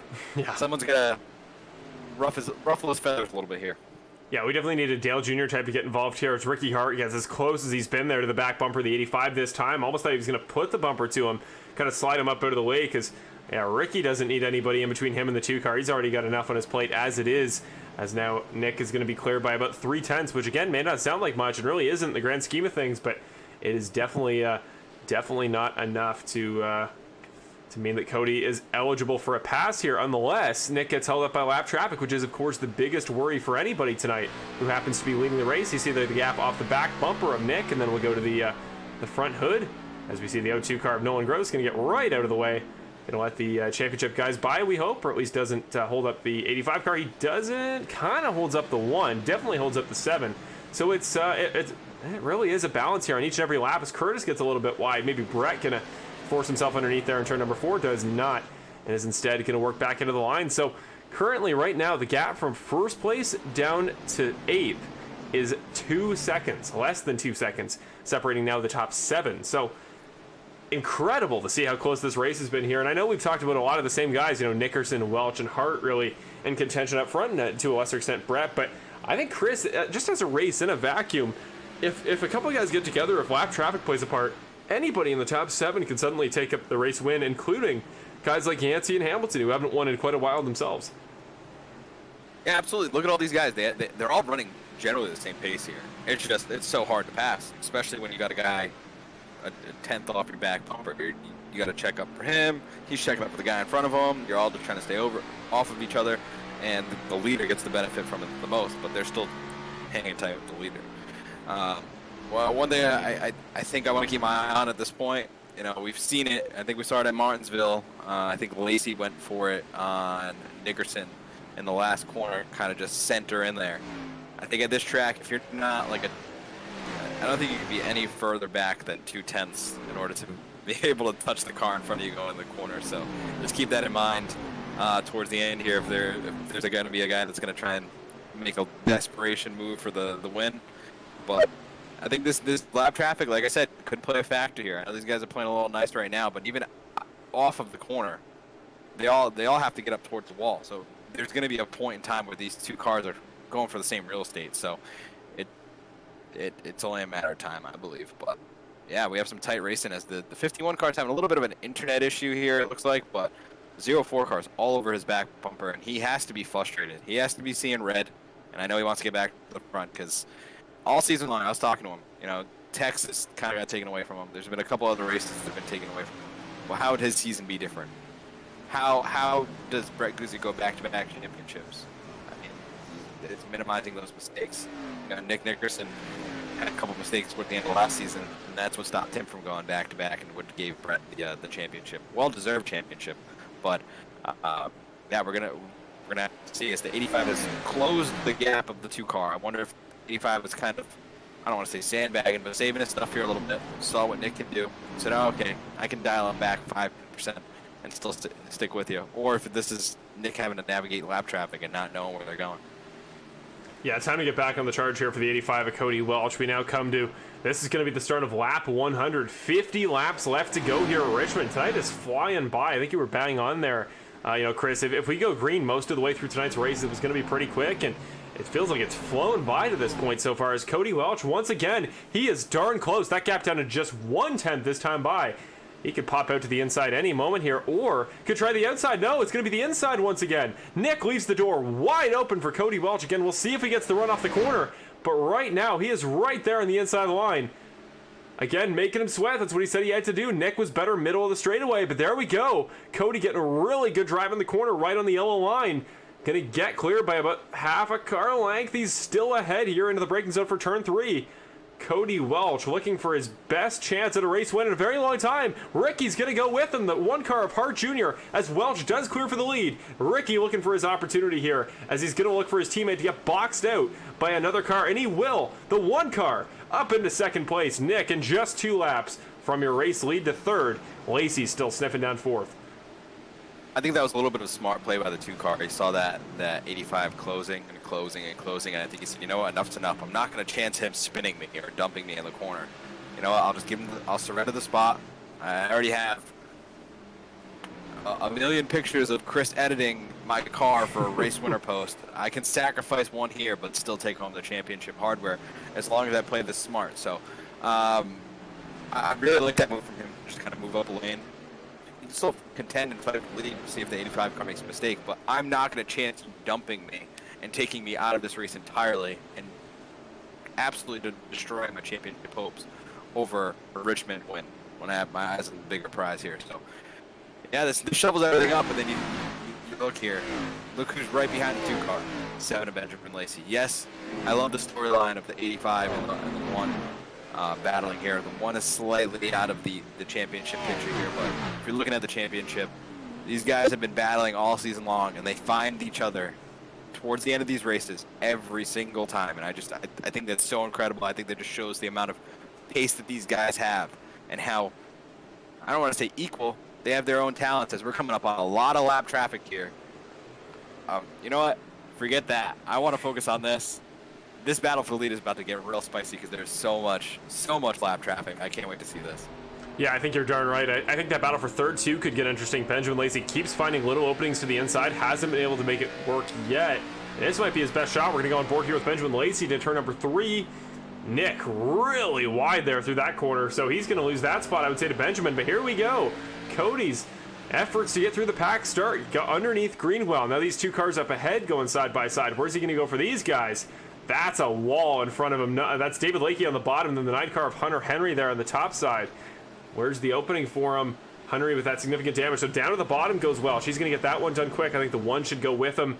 And then Lakey is the question mark. Not too off the pace there for David Lakey. Visually no damage. Going to give him the high line here through the straightaway. There we go. Going to drop up to the top, or going to shoot up to the top side. Both the front 2 are going to drop down. So I would say navigated that one pretty well, Chris, here. And then the next guy up the road is just Brandon Jackson, who continues to suffer on those old tires. The last time he pitted lap 39, ladies and gentlemen.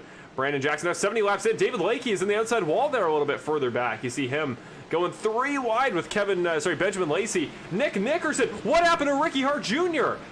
Just made contact. What in the world just happened? What in the world did we just witness? Okay. I think that was a little bit of iRacing shenanigans. But what happened to Ricky Hart Jr.? Oh my good. Okay, so Apex Sim Racing replay here. We're going live from this moment. We're going to keep an eye on this battle in the background. Right now, the gap now, Cody Welch a second ahead. Did Ricky run out of fuel, or like, what on earth happened there? I have no words. I have no words. Does this 2 car have a little damage? I need to investigate this. We will keep an eye on this as we speak. Currently looking up front, Ricky Hart Jr. is back in the race. I don't know what happened there. I just want to get an angle on this as we're 3 laps have gone by because it's Richmond since we jumped to this point. I think he just had internet yeah, he did. His internet or something just completely dropped out. He lost connection. He's since regained it. But the guy we got to watch there is, you're exactly right, Chris, Nick Nickerson, who did for the moment jump up to second there, but he just missed him. Like, I think on iRacing, like, visually you see they get together a little bit, but no collision sound effect, no issue there. And now Benjamin Lacey has passed Nick Nickerson, but I mean, you want to talk about the 2 unluckiest guys in the series. One just had the definition of bad luck, whereas the other suddenly finds himself a second and 7/10 ahead of second, thanks to his main rival, the guy that was tracking him down, just stopping all of a sudden. Yeah, tragedy for one and a gift for another. I mean, that's like 2 polar opposite sides of the coin here. What more can I say for Ricky? I don't know what to say. I feel for the guy. That really hurts.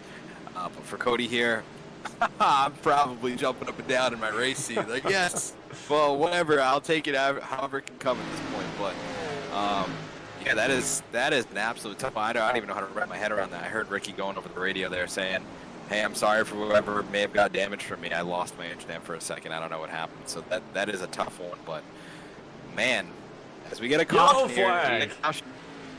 Holy cow, this race will just, once we think we know what's about to happen, everything gets shaken up. Eddie Haggy spins off of turn number 2. We're going to go to the Apex Sim Racing replay, as always, for your... Whoa, that was Bill Harkins, I believe, getting right into the back bumper of Haggy mid-corner there. Just got into him. We'll see mid-corner here if there was an issue. I mean, and the 97 was kind of off the pace there for whatever reason.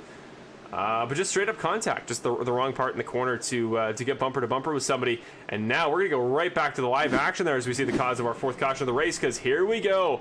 Final set of pit stops here, Chris. This could be huge, and for a lot of guys, this could be the pit stop that determines your championship. If you got to beat Nick tonight to have a shot at Phoenix, you need to make sure this is picture perfect.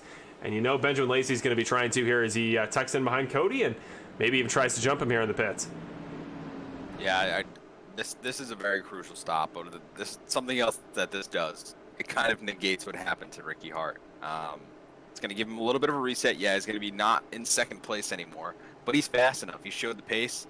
Let's see if he can get back up there. But man, that was just pure insanity there for a little while. I know that it sounded like Ricky Hart may have had whatever happened to him affect Eddie Haggy there. It sounded like they were talking to each other about what happened, and Ricky was apologizing to him. So maybe that's why the 97 was off the pace a little bit. But that was getting real spicy. I know Cody's probably like, "Oh man, of course we have a yellow." You know, the guy can't ever catch a break. But this is what we're here for. I mean, we're gonna have a little shootout here to the end. This has been a great race so far. It's been a lot less cautions. Let me know in the chat. Do you guys like seeing races that are green? Do you guys like seeing all these restarts? Let me know what you guys like to see, because I mean, I sometimes I'm in the mood for a little bit of bumping and banging and having cautions, but sometimes I'm in the mood to just see these guys go green flag racing. Let's see who's got the best stuff tonight. So you guys let me know in the chat. What do you guys prefer to see? Yeah, absolutely. I'm curious to know the answer to that as well. Both race types definitely have their unique perks there. I was trying to get Nick set up there in the on his Skype camera. We'll see if we can make that work here as we continue. Oh, should have it back and working now. So we are going to hopefully get a chance here just very quickly to touch base with Nick. The lights in the pace car shouldn't come on here, and they won't. We're going to go to an interview here very quickly with the driver of the number 2 car, because he's had a busy night and he's the guy we got to worry about here.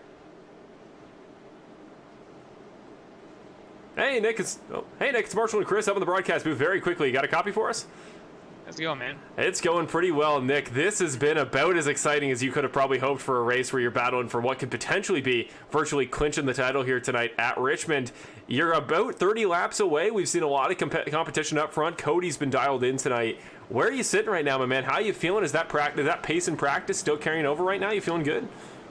Yeah, man. I mean, it's just I can't seem to keep my tires to last as long as Cody and some of these other guys, but I think I'm in a good position here to possibly sneak past them. It's very difficult to pass, so you kind of have to really set this up, and it's about a 3-lap process to pass somebody. I'm feeling pretty good about the last 30 laps. I mean, if it goes green, I might have a chance to actually get up there and steal this. Yeah, just one last question before you go back to green here. Everybody you're battling with, we've seen a lot of guys. Who's the guy you're most worried about? Who's your pick to win this if you're picking a guy that looks pretty quick? Man, I don't know. I'm not really thinking about that stuff. I guess Benny back there. He's the only guy that's ever actually ran into me this year. Perfect. Let's see it, he's Nick. hungry for another win. Good luck, my man. Appreciate it.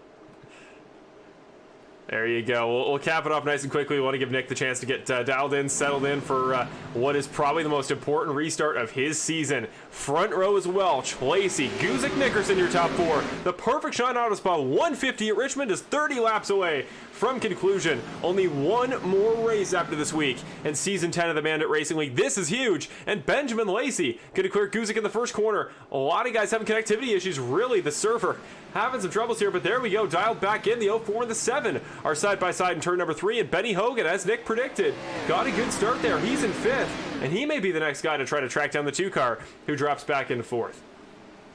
If this 85 car, you want to see these two cars battling side by side in your mirror. It's going to help you get away, give you a little bit more time to think and breathe and let these laps tick off the ticker here. But man, I'd really like to see what happens if this 11 car can come in the mix. We saw how fast he was towards the end of Martinsville. I mean, it's a little faster than Martinsville, but still high braking, short track. I'd like to see if this 11 car can put himself in the mix here. Yeah, he may very well. Trey Ellis further back has crashed. Yellow flag comes back out. Well, Evan Walmedia, the ghost of Evan Walmedia, even if you're still here, Evan, your presence has been felt because a caution just bred a caution. Trey Ellis there, seemingly solo wreck according to the telemetry. He's the only guy I'm seeing on my screen there that had an incident. So let's go back here to the Apex Sim Racing replay. See what brought out caution number 5. I think that was just the 4 car getting loose, getting into the now kind of purple entry of the 02 of Nolan Gross, and then pounds the wall. And turn number 1 as he gets loose, slides there into the inside barrier there onto the pit wall. And yeah, pretty as simple as that. Just a bit of a miscommunication by a guy further back, and just like that, we rack him up again, we set him up again, and we're going to take another shot here. And I think the guy we got to go to here for just a moment, Mr. Cody Welch, next interview, a guy that we really need to get a chance to talk to here. Hey, Cody, it's Chris and Marshall over the broadcast booth. Get a copy? I got you. Cody, my man, only 25 laps to go here, maybe 24 when we come off the restart. You're looking good. You got to be feeling good, I would say. You've been quick all night. I think you have led the most laps to this point. It's been a great race. What's got to fall into place here, my man? What do you feel like is the only thing keeping you from, again, we don't want to say the word, but I know something you've been looking for a very, very long time. Well, just try not to make any race-ending mistakes, really. I got the speed. I know how to manage my tires real well here. It's one of my favorite tracks. So as long as I keep the nose pointed forward and keep doing what I've been doing all race, I should bring home this win. Is any part of you excited to see the fact that all the guys behind you, save for Benny Hogan, they're all playoff contenders. They have to worry about their points for next week at Phoenix, whereas you got nothing to worry about. You're going for the race, not the championship. Do you feel like those guys are going to be kind of in a bubble of their own? Maybe not going to be as worried about dealing with you at the end here? I don't know. These guys, we got 25 laps to go. I think it's going to get pretty aggressive here towards the end. I think most of these guys have just been riding because it's a 150 lap race. But that caution couldn't have came out any worse time because I know these guys are hungry behind me, and starting to gap them a little bit there. But we'll see. We'll see how they race me. Well, you got Corey and Jennifer supporting you here in the chat, as well as many others. I think it's safe to say you're the consensus pick for the guy that people would most like to see get back there on the top step of the podium. Do you feel any pressure knowing how many people support you out there? How many people want you to fight this right now? Or are you dialed in and you'll let them get to your head once you finish this thing off? Well, the job ain't over yet, so just try to keep focused on the task at hand, and we'll worry about that after the race. Perfect. That's what I like to hear, Cody. You're going to have about 23 to go here as the lights of the pace car should be off. So, obviously, on behalf of the whole channel, full send. Give him heck. Let's go see it, Cody. Good luck. Thank you, sir. There we go. Cody Welch. Sounds pretty dialed in there. Actually, one more lap to go, so it's going to be 22 to the finish once we finish up this caution here. And We'll now take a bit of an opportunity to through the field, courtesy of tonight's race sponsor, Perfect Shine Auto Spa. And we're going to go through the entirety of the front, we'll say the front 5, maybe front 7. Just talk about some of the big contenders here, the guys who are right up front, who could win this thing here in the last couple laps. First of all, obviously, we just talked to him a moment ago. Cody Welch led the most laps tonight. He's been great all the way throughout. Doesn't have to worry about a championship.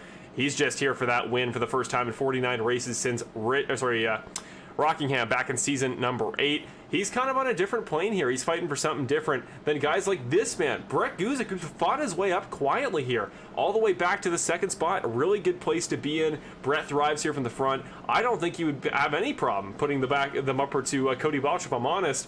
I think he's more worried about his championship than Cody is about the race, though it would be very darn close. But as we've talked about a lot, Chris, I think Brett is really dialed in, red-eyed at this point. Benjamin Lacey and Nick Nickerson here. You see both guys going to start on row number 2. Obviously, Nick just looking to conserve points. Your championship leader by about 20. Benjamin Lacey back by only 28. This could be huge for him if he can really capitalize in this final restart. Kind of a wild card here. Benny Hogan, a really great short track guy, not a playoff contender. How much will he fight? Maybe going to get another late race podium like at Martinsville. And on row number 3, it is Curtis Yancey who's going to try to hold off the hard charging Mr. Ricky Hart Jr., but Curtis always good on the short runs. Only has to go 22 laps. Green flag for the Perfect Shine Auto Spa 150 at Richmond. Caution restart number 6. And we get off to the races as Lacey, an incredible start up front, jumps Guzik immediately, and second place Motorsports has a 1-2 as Hogan battles side by side with Nick, the 2 car, going backwards here towards the late stages of this event. That is huge for the guys up front. Look at this 51 car trying to make it 3 wide. Incredible, incredible. I love these restarts. The 04 car got caught sleeping a little bit there on that restart, but man, these guys are getting real aggressive. I'm seeing some crazy dive bombs and crazy moves. You guys got bumping all over each other. Kind of incredible we've gone green here for 2 laps as long as we have. Don't mean to jinx it. Up front, Cody looking quick. That pace is back there, fastest of anybody last time by. Caution again, Eddie Hagee. Further back in the field, that's 97 for the second time in 3 cautions. Finds himself looking backwards. That'll reset the field once again.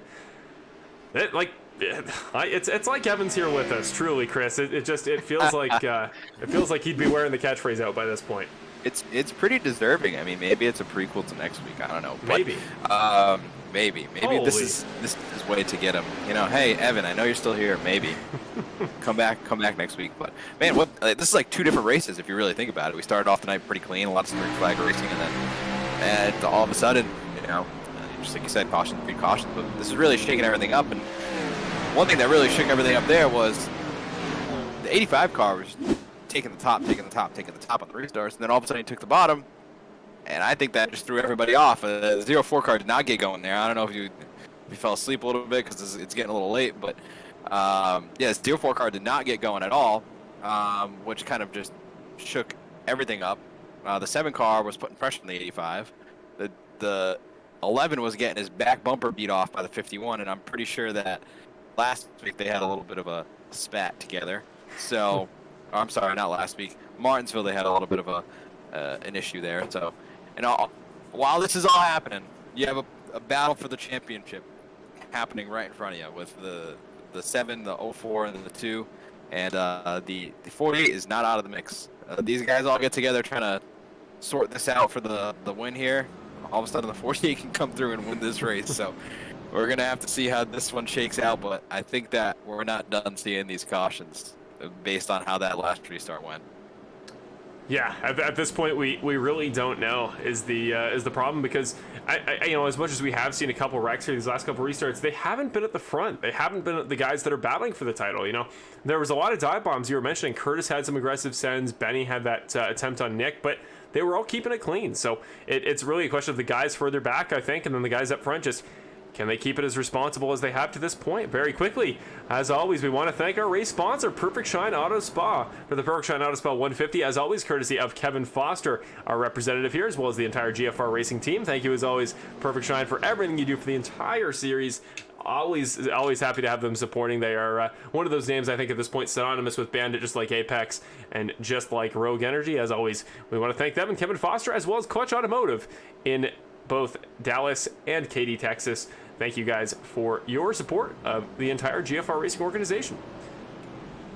as well, we want to take a moment here. We might as well get through a couple talking points. First of all, 1 week left to go. Next week at Phoenix on September the 21st, 2022. That is where Season 10 will come to an end. Since March 30th, we have been running this season in Season 10 of the Bandit Racing League. We've had a couple off weeks, had a couple little breaks here and there, but since March we've been running this series. I was a year younger when this series started, and now all the way into September it will come to an end here at Phoenix. We've come a long way. Crazy to think that Watkins Glen there back 3 months ago when I got to do my one-off there in the car. That was a really fun time.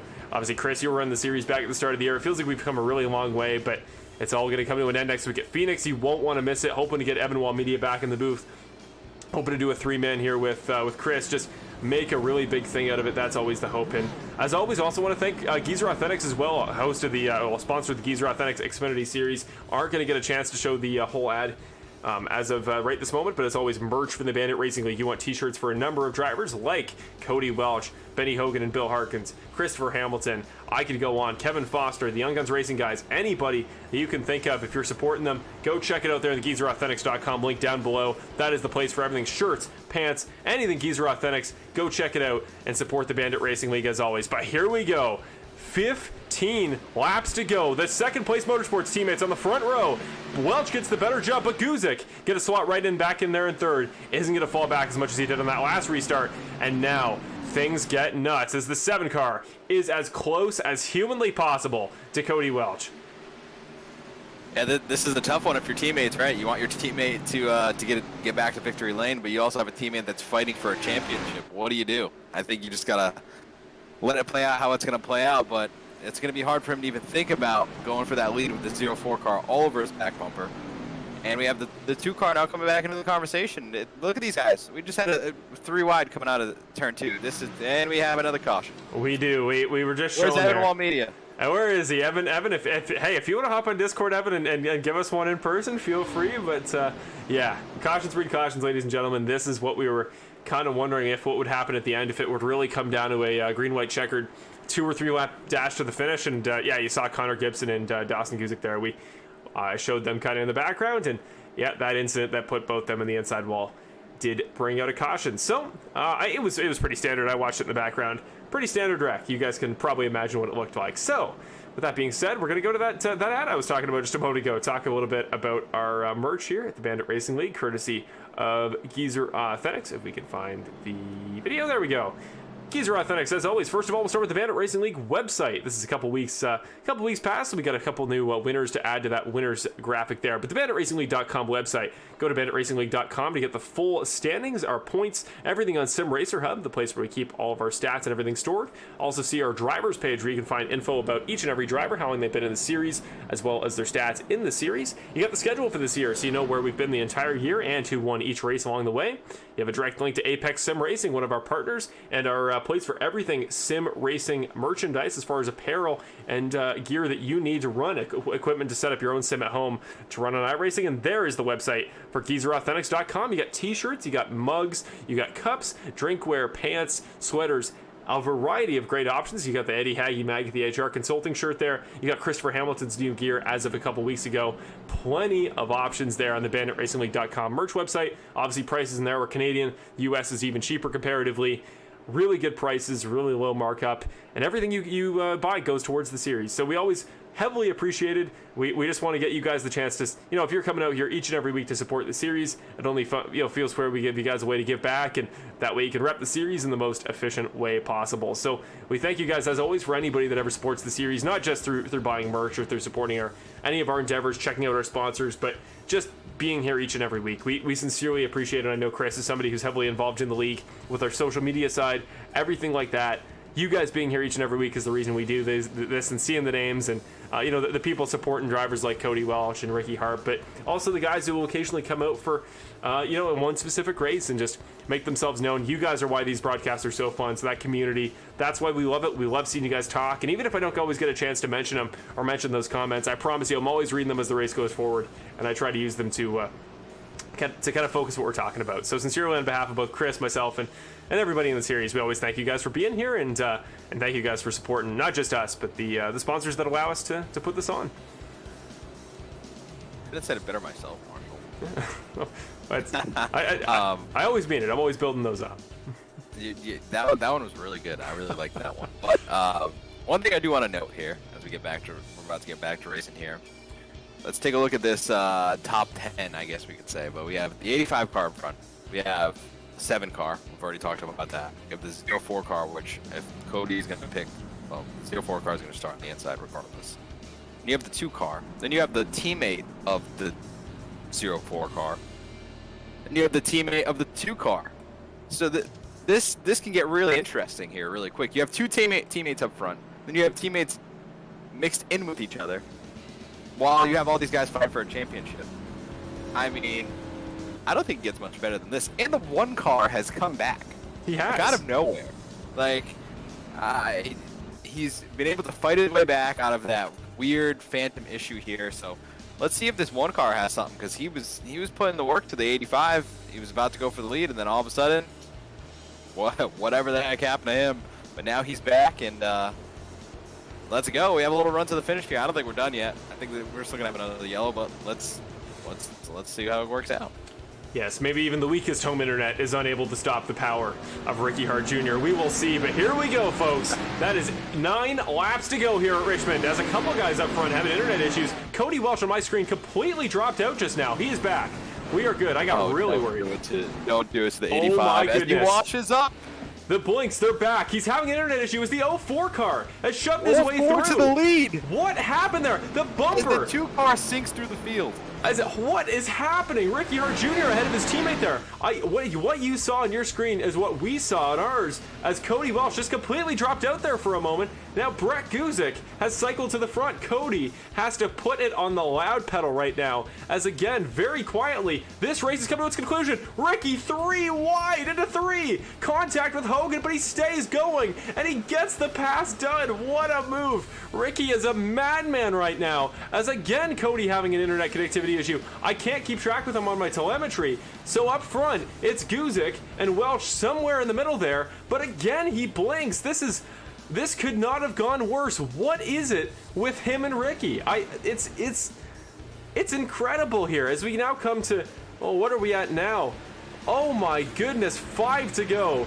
That gap now up to half a second. Cody needs to run 5 qualifying laps here. He needs to run the race of his life, as again, those blinking issues continue. We're 3 wide for 3rd now. Nick back up into the podium spots with an inside move on Lacey. We're going to keep an eye on this here for the time being. See if Welch can, by some miracle, get Brett. But Brett has just put on the burners here right now. He wants to go back to back, and he's making that very apparent.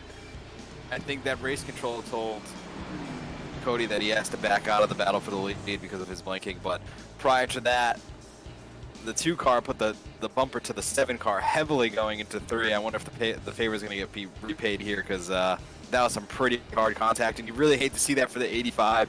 I swear, if it's the 1 or the 85, we talked about it, they're the most cursed drivers in this series, and both of them just so happen to have internet issues tonight. I don't understand. I feel for these guys so much. That is unbelievable. Coming to 2 laps to go now. This has become the battle for 2nd now as a result of Welch's issues. What will Ricky be willing to do? He gets a little bit into the 7, but they're not worried about the 7. They're worried about the 2. And again, Nick finds a way to clear him. Hogan's in the wall. The 11 car gets back into the outside wall. 1 lap to go here. Brett Guzik has taken off. 1.4 seconds to the good right now. All you Brett Guzik fans out there, he is absolutely putting on a show for you guys right now. We'll cut back here in just a moment, but here we come to the Apex Sim Racing white flag. 20 more seconds left in the event. Can Lacey try a send here into turn number 1? He peeks to the inside. What is he willing to do there on the bottom? As again, Brett has this thing locked up. The 51 gonna tap the 1 car here off the final turn. We will watch these guys in a moment. Into turn 3, we'll watch the race here. Contact back for Hamilton. The 2's got the 3rd spot.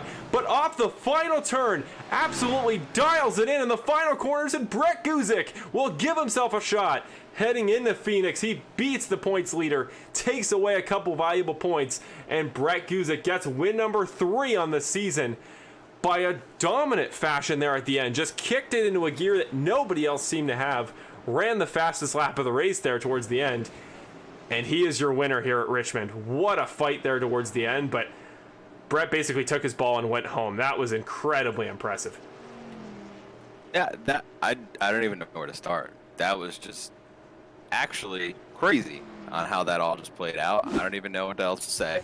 But as far as championship implications go, right? Nick Nicholson finished second. I mean, Yeah. this is exactly what Brett was talking about. He said, "Yeah, I can go and win the race," but Nick finished a second, and who finished third? Was it Benjamin? It was Benjamin. Yeah. Look at these guys, 1, 2, and 3. The heartbreak for the 1 and the 85. I think that's like the story of the season, to be honest with you. I mean, the 85 car takes time off. He comes back to the series halfway through, and he just can't catch a break. But I think the 04 car, I think he needs his explanation here of how that all worked out for him, because that was wild.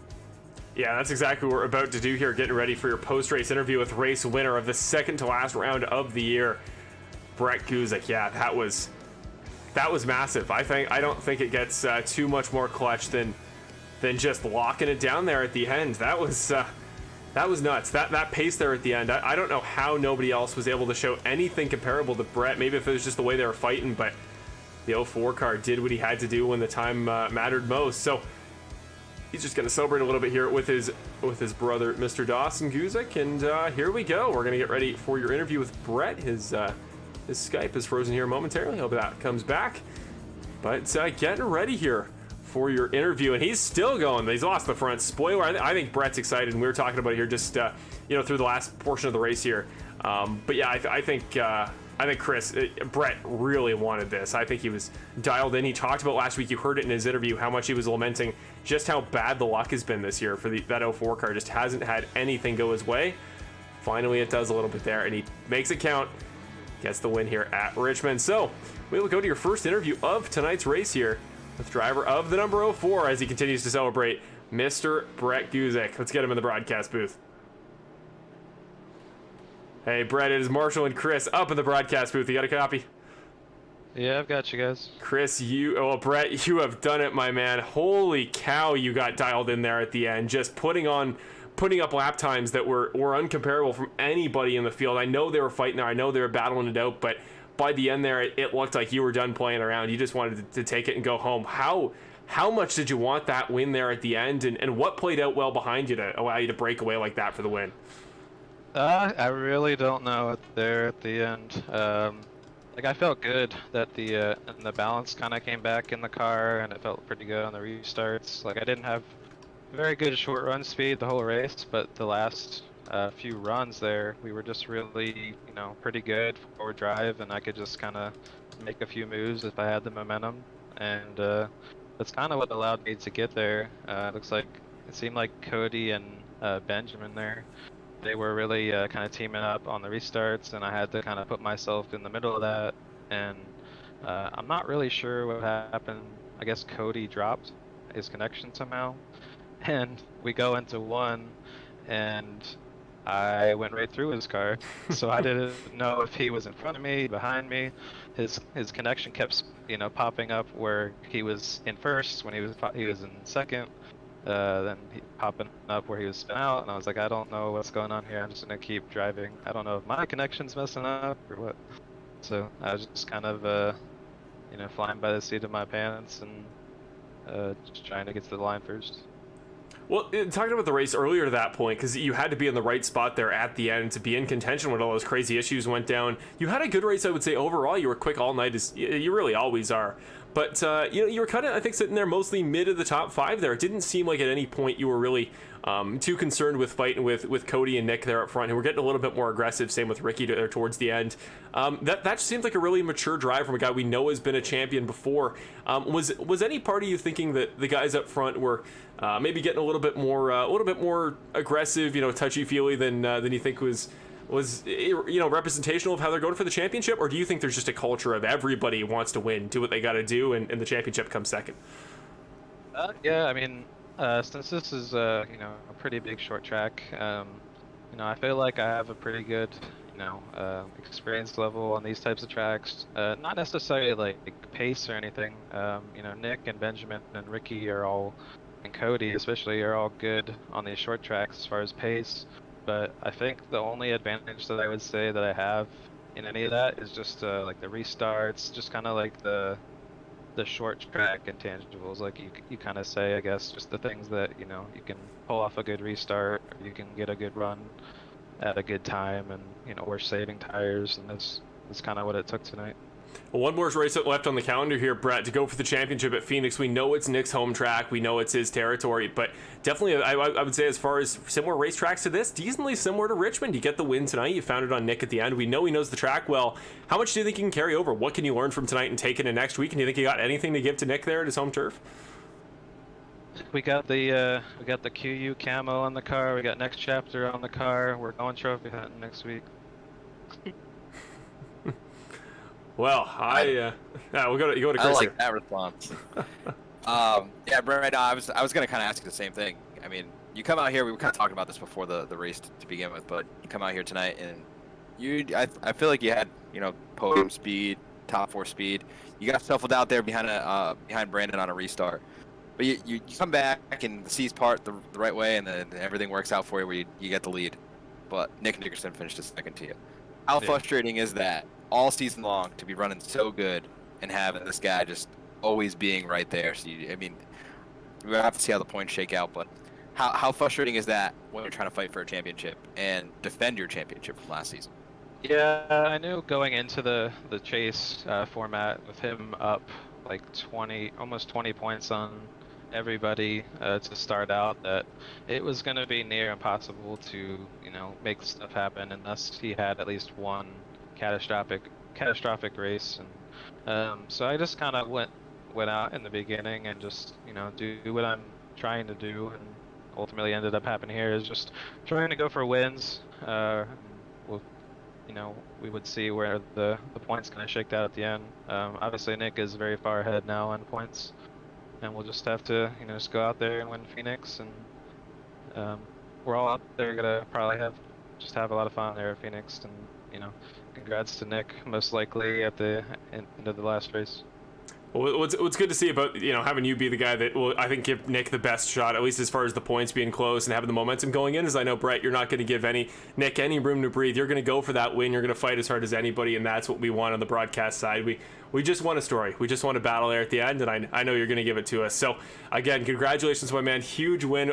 Probably, without a doubt, the biggest of your season here tonight at Richmond. So, as always, very deserved. You got your friends and family you want to shout out at home. Any sponsors? Well, you just mentioned them there a moment ago, but if you want to mention them again, now's your time for it.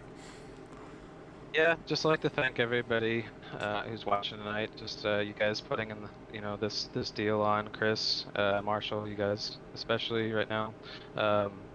Bill Harkins for putting on this league. This is getting down towards the end of the 10th season. We're going to the 11th season on a high note. We're gonna do it even better than we did this year, and just have everybody look out. Just like to thank everybody. Just like next chapter outdoors with my family, putting together a little bit of a YouTube channel and just getting everybody exposure to the outdoors, and that's about all I have to say.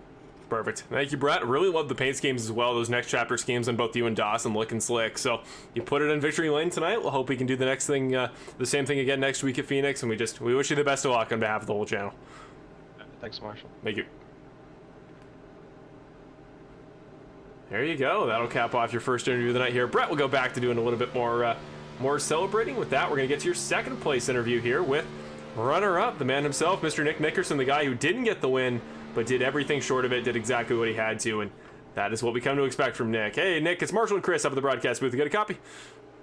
How's it going, man? We're doing pretty well. We're talking to you for the second time in tonight's race, and last time we talked to you, you were feeling pretty good. We had you there right up until the bitter end, so you didn't have much time to prepare, but you got it done well in the restart, and you absolutely put it on blast there at the end in those last couple laps. We know there was the chaos with Cody. He had internet issues. Ricky's dropped out. Everybody who has bad luck in the series had internet problems tonight, but in the end, you work it out, you get those last couple spots at the end, and you were pushing like a man who's going for a title, not somebody defending one. So, were you having fun there at the end? You looked like you were battling like we've never seen before. Well, I had to give it my all because of the guys that were behind me. Like Benny, Benny, he definitely was like smelling a little blood there. I think he's the kind of person that when he gets in that top 5, he's like, when he realizes he has a shot for it, he he goes for it, and he was putting some moves there that were a little terrifying to me considering the position I'm in right now. So I had to just go. There was no just like relaxing, just trying to get to the end. I needed to put some distance between us, and I was trying to get past Benjamin so I could put a car in between us. But the battle Benjamin and I had that proved a little bit difficult. I was able to get past him, then I locked my tires up, then he passed me, and then I don't know. It was just it was crazy. I had to focus so much, man. I actually wanted to look at how many laps we had left, but I couldn't because I couldn't like lose my focus on the track because we were just like so locked in and racing so hard. Yeah, that's quite the finish there. And what do you got to say about Cody, man? Like, we all thought he had this, and of course he has internet issues. I feel bad for him, but this was definitely his race, so I feel bad for him. But other than that, congrats to Brett. I mean, he was there to capitalize on some issues, and he deserved yet another win this season. So yeah, it's looking like going into the finale at Phoenix. Tonight I think you obviously did everything you had to do, and you did it at a short track where in practice you were, I think, the dominant car. You had a 10.5, which at a 22-second lap is at Road America that'd be a 1.5. So it's good to see you had the pace going into tonight flat out, and then in the race I don't mean to say it didn't quite carry over as much, but you had about 3 or 4 tenths on guys there in practice, and then in the race they gave you much more of a shot. So do you think that's going to be the same way at Phoenix? Because I would imagine, I'm just going to throw out a guess, I think you're going to be fastest in warm up again at Phoenix. So do you think there's more of a gap here to your overall race pace you're going to have next week for the finale as to what you had tonight? Yeah, no. What the difference there is that I can't save the tires. Like I'm doing something weird. Like I might be like subconsciously stuck in qualifying mode when I'm driving in a race, and like I need to start backing into my corners a little more or something, but I'm just burning my tires off on the front, and the guys are just catching up to me. I can tell that like I'm putting too much wheel into it after like 10 laps, and I'm like, man, next set of tires I gotta back up my corners a little more or slow down. But I just get caught up in the moments of racing and wanting to add another tenth to the person behind me, and I end up burning my tires up. So I understand what's going on there. I just need to fix it, especially with these kind of like not so much of a short. It's a short track, but it's not like a short track. You still can burn the tires up pretty quickly. It's not like Martinsville or anything. Yeah, that's something I need to improve on. Either way, honestly, I don't even care about Phoenix because I'm 30 points ahead. I think I can kind of coast in there and just see what happens. Well, hey, that's not what we want to hear. Home race, you got a streak. I think you're what, 2 or 3 in a row at Phoenix in this series. Like there's definitely a precedent. It's like if Mike Tyson went into a boxing match and he already had won 4 rounds, and you're going into the 5th round at his home arena. So it's not favorable for the guys behind you. But definitely in the Bandit Racing League, we just heard from Brett. He's gonna fight you all the way for it. So we want to believe. Don't say that, Nick. Give us hope. But yeah, well. We're gonna get a graphic ready for you, but yeah, it's an accolade to at least beat me there. So, I don't know if it's necessarily my best track. I think a lot of people kind of throw that around. So I just happened to win them the last couple times we ran there. It's a very weird track. So I guess it depends on like the temperatures and how the setup is. So we'll just see who can run long distance the better. But yeah, man, it was a wild night. Yeah, quit with the guy that said Nick Nickerson's best track was Phoenix. I did not see the broadcast, in which I believe you had a gap to second in qualifying of 1.8 seconds, I believe, at Road America, one of those runs. Something like that. You had about a 2-second gap in qualifying. So I'm going to point to that race as being Nick's best track comparatively in the series. But, we've only had 2 this year. So I think, Nick, on top of the already impressive, incredible season you've had so far, racking up the podiums, I don't think we've gone a race without talking to you in 3 months or something like that. It's been a while. But I think this year, seeing how much we cut back on the road courses and still seeing the dominance you had in that 2 car, I think any conversation that you were a road course guy first and foremost can now comfortably go out the window. Though still, that streak is pretty absurd to see end too. So, wrapping it up, going into next week, obviously we know that's going to be the big thing for the championship. You want to get your hands on that ring, and you got about as good of a shot as anybody. It's going to take some crazy results. So, looking back, man, you're finally there. You're 1 week away. Talk about since March what this series has been like to prep for, especially as a guy that I think since about mid-season, I think you're looked up to as the benchmark. Is there been a lot of pressure this year, being that guy to look up to for other guys? And are you going to be in any way excited and a bit relieved when next week is said and done? definitely going to be relieved. Just because I don't know, like you get into this kind of mode where like it's fun to beat your peers in a form of racing, and I get beat every so often too, and like I kind of love that feeling, like, oh man, dude, like, what could I have done to do a little better, and like that helps me identify my own weaknesses, and so I can just get a little bit better. I hope people can take it that way. Just racing's fun, man, and this season has been pretty wild. I know I still won freaking 8 races or something like that, but a couple of them were kind of lucky, getting out front and just running away with it. I wasn't really battling. Some guys had to, fight their way through the field in order to get up to like top 5. That's a lot more than that says a lot more about their driving capability than somebody who's just running out front the whole time. But it's been a pretty difficult season. I guess I got quite a few pulls, but like I was expecting to get more pulls. I need to get more speed. Oh my goodness. I don't know. It's hard to say. Like sometimes I think I throw like a good lap, and then somebody, like Brett or Benjamin comes through and like throws like I'm even faster. I'm like, what the hell, man? How could I have gone any faster than that? But yeah, I don't know. I mean, I guess I'll stop talking because I don't want to. Oh boy. I don't want to make it sound. I'm just gonna say this. Yeah. For 1 week, I'm happy I'm not taking a picture of your car. That's all I'm saying. That's all I'm saying. Well, this has been another quality interview with Nick. I get beat by my peers occasionally, Nickerson. And Michael Jordan of Bandit Racing League. The Michael Jordan of Bandit Racing League. Yeah, I think, well, the only thing that I think, as of one more week, we just had Kevin Foster in the chat. I don't mean to call the shot, and if anything, this is where the jinx finally happens. But this may be the last week where Kevin Foster is the only 2-time Bandit Racing League champion. That is a very darn solid possibility. So you never know. I can't wait for that feud there at GFR Racing for next year. There's going to be some fights, and maybe one day they'll bleed into the physical. I'm hoping that one day the champion, I'm hoping we can one day get a big room together. We rent out a conference center. We get everybody to bring their rigs, and we race all together in person. So that way we can see those NASCAR style proper physical altercations. But until then, we can head on to. That would be great. That's the hope. Next year, let's see if one of our sponsors will support that event. But for now, Nick, you know what the deal is. Any friends and family you want to shout out? I'd say fans on the broadcast, but if there are people cheering for you specifically, my man, they've been a little bit quiet. I got to be honest. There's a lot of anti-Nick sentiment, but we try to temper it. So friends and family, sponsors, do your thing, my man. Yeah, I don't think there's anybody out there cheering for me right now.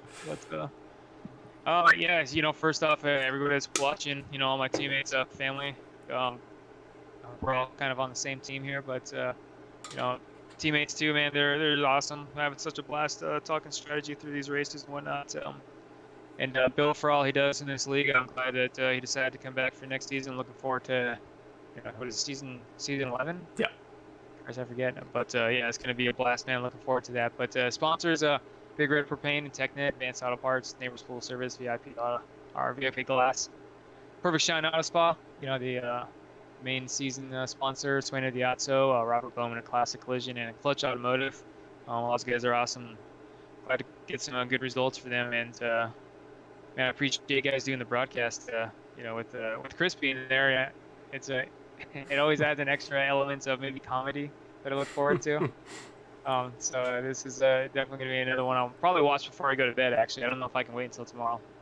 Oh, there you go. The anticipation. And I will say, to your defense, Mark Allen Bivens and Kevin Foster did both give you well wishes after the race. So I would say you got some fan support out there if you include those two gentlemen. A lot of closet Nick Nickerson fans. There's a lot of people that don't want to admit it, but they're his fans. I mean, I'm kind of his fan. Yeah, if you don't type in the chat during the race, folks at home, we're going to assume you're a Nick Nickerson fan, okay? So if you want that to not be the case, just throw it down there in the chat. But you know the deal, Nick. Congratulations, my man. You got one more week. Get her done at Phoenix, and there you go. Now in the future, if you need to know what season it is, well, maybe you can just take that ring and add one to it, and that'll help you. So there you go, my man. Yeah. Good luck. Get ready for next week. I'm sure we'll talk to you very soon. Hey man, I appreciate it. Talk to you next week. Later, Chris. See ya. There you go. It's always fun. I know that those of you at home, I know there's many other guys in the Bandit Racing League that I know you guys are looking to hear us talk to in the post-race interviews, and hopefully one day we will talk to the 85 and the 1 as the first interview of the night. But We always have fun with Nick, don't we, Chris? At least on our side.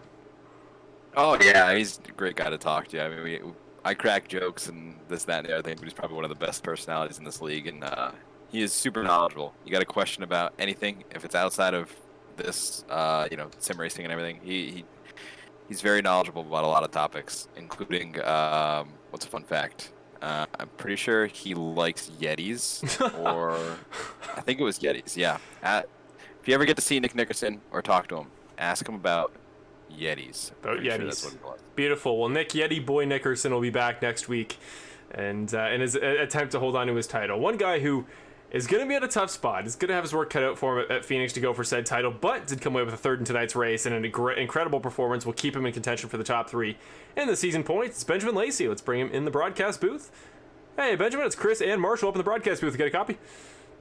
I got you loud and clear. Welcome, sir. My man, it was a busy race for everybody up there in the top 10. It looks like a fun one there at Richmond. In the end, you just barely get pipped by the guy you're battling for the title there in Nick, but you were dialed in there at the end. It was lights out. And Nick even said in his interview, you were giving him a good run for his money. You weren't afraid to put the bumper there. So what came up just short, and how much were you willing to do there to get that second? Oh, man. First of all, that restart was absolutely insane with everything that happened, man. That sucks for Cody so much, man, because there's no way I was going to get around him. So I was just going to do everything I could to keep on to second there and, trail him around. But that sucks real bad. Feel for him. But, that restart with everything that kind of happened and coming away third, I kind of feel kind of lucky just because it was so hectic. Everybody was just kind of scrambling around. We had, I think Benny Hogan was going 3 wide on us for a little bit and just absolutely insane. So to come back away in one piece in third place is pretty fortunate. But it was a lot of fun, racing Nick like that pretty hard. He was running a different line, getting runs off the corner, and I'd catch up to him on the in the corners, out of the corners a little bit. But it was real fun. I think there was one corner he and I both sent it in pretty hard and pretty deep in there, which was kind of fun. If he didn't do that, I was definitely going to watch up into him. So thankfully did that. But a lot of fun. Ricky was even right there with it, so I had a couple things I had to worry about. With Nick on that outside there and Ricky putting the bumper on me a little bit too. So it was a lot of fun. But at the same time, thank God it's a simulator in a game, not in real life, because that would have been white knuckled. Well, hey, I think regardless, it's a ton of fun to watch. But I think you're right. Better to have it settled, less cleanup there, because there was definitely would have been some sheet metal left on this track after that race. And it was such a fun one to watch. And I think, relatively speaking, the way this turned out, having Nick just pip you there at the end, knowing what he had coming in, it's gonna require some circumstances for a lot of guys to have any shot at him at Phoenix. But looking back on the season, Benjamin, we've really got to talk to you quite a bit this year. It has been an incredible season for you. If we didn't have that playoff reset, I think we'd definitely be in contention there for no doubt second in the points alongside Brett. But just the way we talk to you, when we get the chance to talk to you in the interviews, and even what you were just saying there, you seem to be having a lot of fun with it. You seem to be really enjoying this series, and I think we've kind of seen that grow and grow. You seem more excited about the series than ever whenever we get a chance to talk to you, and I think that's reflected in your results this season. So just kind of looking back, with the year it's been going into Phoenix, what's this year been like for the 7 car, and just are you proud of how far you've grown? Because I think there's no doubt that you were a top 5, top 10 guy last year, no doubt in this series. Now I'd be hard pressed to give an argument why you aren't top 3. Yeah, I mean, Nick's always telling us, get good, get better. So I had to take that to heart, I guess. No, but I mean, it's been a lot of fun. It's a great group of guys here. As much as hard as we compete, as hard as I was racing Nick there, we were sitting there chatting before the interview and stuff. So, it's just a lot of fun, and it makes it easier to drive, and there's less pressure when if something happens, you can just go talk to the guy and be like, hey, look, man, XYZ, this happened. So it just takes off a lot of the pressure, and it's just a lot of fun, to race in this league and with everybody. It's just, yeah. So I mean, it sounds like I'm having fun. I definitely am. Well, Benjamin, there's one more race to go. What is your approach to this last race? I know that you've kind of capped off the end of the season really strong here, and it's really been down. I was alluding to this during the broadcast. Actually, it's all race long. You always find that 0-4 in that 2 car. So, what's going to be the difference maker? How do you seal the deal and make sure that 7 cars in victory lane next week? Oh man, it's just some of it's going to come down to being in the right place at the right time. And then others just, hopefully they're in the wrong place at the wrong time, and maybe just have maybe a little more speed or something, because they're always consistently up there. So it's just tough to get around. I mean, in order for I think anyone to really win the championship, and we got to have like 30 cars at least, and Nick to just alt F4 and quit. So but, yeah, I mean, just sometimes you just gotta count your luck when you get it, and make your own luck, I guess, sometimes too. Well, I think that's going to be the key for next week, Benjamin, is do everything you can and just hope to gosh that something goes horribly wrong for that 2 car, and you never know. Crazier things have happened in racing. As a Carl Edwards fan, having something go wrong for your favorite driver in the final race is just is how things work. So we'll see if that happens next week. But the deal. You're here all the time now, more than ever at this point in the season, and the most crucial time to do so. So if you got any friends and family you want to shout out, of course, any sponsors on the car, or anything else you want to talk about, now's your chance. Yeah, Filming the Wild, youtube.com/Filming the Wild. Some of you out there watching probably already know. Check them out on YouTube. Wildlife documentary behind the scenes and some other cool footage. Yeah, check out. They're actually going to have some stuff coming out here on Disney Plus soon with some of their footage.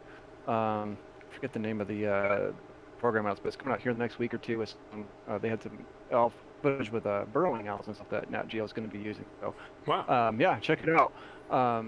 Watch that. Give them some support. Easer Authentics, Rogue Energy, Perfect Shine, all of our sponsors. Appreciate all of them for what they do, and Bill and the admins. It's a lot of fun. Chris, good to have you back in the booth tonight, and Marshall, it's always a pleasure going back and watching you guys work together. It's a lot of fun. Well, Benjamin, I think if the fans at home want to see a charging beast flying through a field, they can either go to Filming the Wild, or they can watch the effort I know you're going to put up next week at Phoenix. I feel like it's going to be equally as powerful in both cases. That's what we're hoping for. We know Brett and Nick are going to give each other a fight next week, and we better see the 7 car back in there as always. So best of luck, my man. Get ready for Phoenix. Get ready for the big finale, and until then, have a good one, man. Congratulations again. Top 3 once again. Been a great year. Yep. Thanks, guys. And Cody Welch fans out there watching, my heart's with you guys. Yeah. My heart's with you guys. We'll get them next week. Yeah, hopefully so. Thank you, Benjamin. Have a good one. Yeah, of course, Benjamin Lacey, teammate of Cody Welch, who, of course, our hearts break for him. I mean, everything that can go wrong in the series seems to, and that was, I think, probably the most definitive just bad luck we've ever seen. The worst time somebody could have an internet issue. So that'll wrap up tonight's broadcast, but we do have a guest alongside us in the broadcast. I've noticed we got, of course, the man who puts it all on himself, founder and owner of the series, Mr. Bill Harkins joins us here in the broadcast booth. Oh, hey, guys. How's it going, Bill? It's not going too bad. How about yourselves? It was a fun night, I would say. It was about all I think Chris and I could have hoped for here heading into Phoenix. I know it's going to be, it's going to be definitely a challenge for the guys to catch Nick with 1 week to go, but no doubt it was a fun one tonight, and I'm sure it'll be a good one next week at Phoenix. Yeah, it looks like I'm going to have to send the championship ring back and get it, engraved, old slick Nick there, or something like that on there, just to, spice up the ring a little bit at this point, because unless y'all know some friends who want to just jump in random next week and, get the car count up there again, then, Nick's pretty well got it. Yeah, we're gonna be optimistic. I didn't want to make anything definitive. Things can be crazy. We saw a couple guys come back this week. Trey Ellis, Hunter Henry were back. So we'll put the call out there. Anybody in the Bandit Racing League who has run in the past who maybe wants to come back and is still in contention to be able to do so. Yeah, get that car count up, because that's really all we got playing into our favor tonight. I know it's. There's generally kind of a sentiment of Nick doing pretty well, but I think everybody, talking to Brett and Benjamin just now, I think everybody has this sentiment of they're not going to give up. I think Phoenix, regardless of the way the championship sits going in, is going to be as hard a fight as ever. And there's something poetic about the former champ guy who's been dominant all year having to defend at his home track, even if things don't seem favorable for anybody who is not the 2 car. Yeah, I do have one announcement to make tonight in regards to season 11. Yep. We will be running the 6th generation Cup car. Awesome. For next year, or for season 11. So I think that's like 550 package or whatever it is. So that's where we'll be headed car-wise. Tracks, we'll come up with all that and dates and all that stuff soon. Probably take a couple, weeks off and move forward. I do think we're gonna not really do the heavy recruiting like we did last year, and just kind of go with these guys recommending, drivers that they know. With the racing being, pretty clean, you had to expect Richmond was going to be some cautions, and I'm sure Chris was, probably all fired up calling some of them tonight. You had to expect that here. This is a driver's track; it's a slippery track, but I think with the core group of guys we have, we're putting on much better shows. So I think we're gonna definitely cut that back a little bit next year, and just bring in people that know each other, can trust each other, and try that one year. Yeah, completely agree. Sounds like a plan. Yeah, I think a lot of optimism, a lot of excitement for season 11. Again, we'll have to got yet to work out the details for that as far as dates and stuff, but we will get that all figured out hopefully before next week, so we can make things definitive before the end of the year. But yeah, thanks as always, Bill. I know we're darn excited. I think everybody seems to have a lot of appreciation for the Cup car. I know every season's there's some people who love the car, some people who say they're gonna have a terrible year, but cough cough, Brandon Jackson, we'll see if he likes the Cup car. He's usually the guy that finds a way to complain about that, so we'll see. Yeah. We'll see for the I know sorry to cut you off. No, good. I know next week we're gonna have a busy broadcast with the champion and everything. But, I've got to give a shout out to, a couple guys here. Well, actually, everybody. Anybody that's turned a lap in this league from day one to the end. I said it, last week when I, came back. Made the announcement that I would, stay on as the owner. That's a heartfelt thing. I do appreciate everybody that's ever here. The admins that have been here, have been phenomenal. They don't really have to do a lot, per se, but they're there. They're there when we need to lean on them, and that makes the league stronger and it makes the league better. Yourself, Marshall, the job that you've done for us, and I know I've said this before, but I'm telling you straight up, man, when I go and I watch other broadcasts of other leagues, I would put what you're producing for us product-wise up against anybody at this point. I just think you're doing a phenomenal job. When you and Chris are in the booth, I swear to God, I'm literally watching a professionally put together program. Evan, for the work he's done, I think he's ghosted us. I don't think anybody's heard from him. No, we still hear from him. He'll be here next week. Okay, good. And then Chris, the work that Chris has had an up and down year this year. He's had one hell of a year as far as his personal life goes and everything else. And the time that he's given is very well appreciated, for him keeping the social media side up, because, I don't really have the interest in keeping that up. That's a lot extra work that I don't really want to do. So Chris doing that, and, Chris has got an announcement that he'll be making in the very near future, for the league. And I have to thank these people, because I don't have any other way to show the gratitude that I have for what everybody has done. So thank you to everybody. Awesome. I completely appreciate it. I've loved every second of this past year particularly. It's been a really fun season. I've had a lot to balance with trying to get this put on, but I hope you guys have enjoyed the final product, and the racing has certainly given us plenty to work with. So it's going to be very busy next week, but I'm sure we'll get a chance to talk to you before the end there, and hopefully make some definitive announcements for what the future of the series looks like after season 10. But regardless, it's been an absolute pleasure, Bill. Really appreciate just everything you've done. Really, again, I'm glad to hear you'll be back. It's in a lot of ways, just wouldn't be Bandit Racing League without you. So yeah, I guess we got some stuff to figure out before next week, but finale at Phoenix, looking forward to it. And for man, we'll see y'all in the desert out there, Nick's homeland. So let's get the party bus ready and celebrate. Sounds good. Well, we'll see you soon, Bill. Yep, Chris, thank you for stepping in again tonight. Absolutely. Absolutely. You're starting to sound like me. That was my old catchphrase back in the day. But yeah, Chris, it's been a pleasure, my man. We're going to get ready to wrap it up, because we don't want to keep you guys here at home too long. It's going to be, I wouldn't say a crazy long one next week, but we'll have quite a bit to go over. So save your energy for that one. Remember, as always, Our finale is going to be next week at Phoenix. There is, of course, the final schedule. One more week to go. September 21st, this time, same time, 9 p.m. Eastern. And that's going to be on Wednesday for our finale at Phoenix. But any final thoughts, Chris? A lot to go over, but I know we're going to have plenty to catch up on next week at Phoenix. Yeah, we'll save most of it for next week, and we'll try to keep this for the shorter end. But how do you? I'm going to be honest with you. I don't know if you checked the chat here, our little private chat, but I made a race winner graphic. I did see that. Well.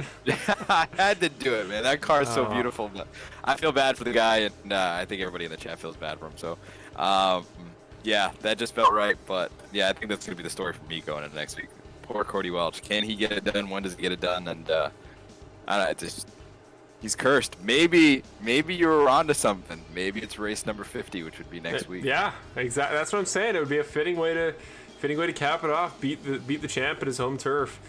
Yeah, when I tell you guys watching at home that as soon as I saw that picture in our chat pop up of Cody on the winner graphic, it definitely a variety of songs started playing in my head. Who Can Say Where the Road Goes? Hello Darkness, My Old Friend. It was very sad, and I know that'll come to an end at some point. I'm going to promise you guys right here, right now, whether it's next week or whether it's next season, I'm going to have some sort of media package, like a video, some special effects, some special music, specifically for the moment that winner's graphic is finally in place. In fact, if anything, maybe it's a blessing that I'm going to have to get more stuff prepared for when that happens. Because this week, with all that we were talking about with the playoffs, I think it might have undersold the importance of seeing such bad luck finally come to an end. So thank you, Chris, as always, my man. Really, really glad to see that you were able to make 2 different graphics tonight that were not Nick. So we thank you as always for everything you do, and I cannot wait to have you back next week. And again, hopefully Evan joining us, I think three pioneers of the Bandit Racing League broadcast, I'd call us at this point. Hopefully get the chance to cap it off next week. Yeah, man, let's run it back next week. I'm excited. It's going to be a big week. Obviously, we're crowning a champion. Hopefully. It comes down to the very wire. We're gonna have to see. We need a good show out. I think Bill's gonna start working on that. But yeah, it's gonna be a good one, and I'm excited. Beautiful. That'll get us ready. First, we got to thank, of course, all our series partners that make the Bandit Racing League possible. First of all, iRacing, the sim that allows us to put this all on.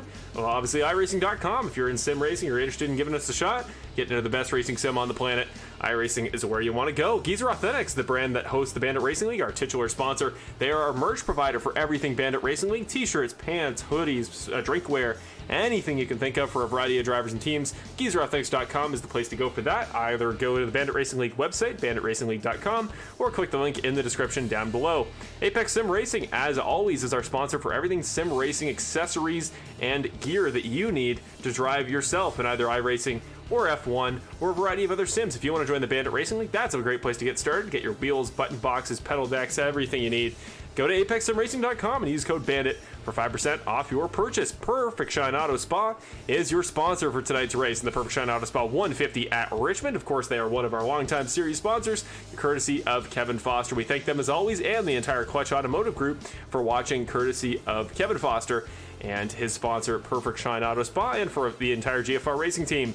Track Cameras for Gourmets is our custom track cameras provider that allows us to get angles like the panning camera you see in the background right now. They are, as always, an option that can be used for broadcast for your own purposes or for personal use. But if you're going to use it for a broadcast license, you'll need to go to their website, get in touch, and reach out for the licenses that way. But they are always in talks to do that. So for whatever you want to use it for, as always, the link is in there down below. For Track Cams for Gourmets, the package for both road and ovals we use in this series. Finally, EvanWallMedia.com. Hopefully we get to see him back in the series soon, but he joined us in the chat tonight.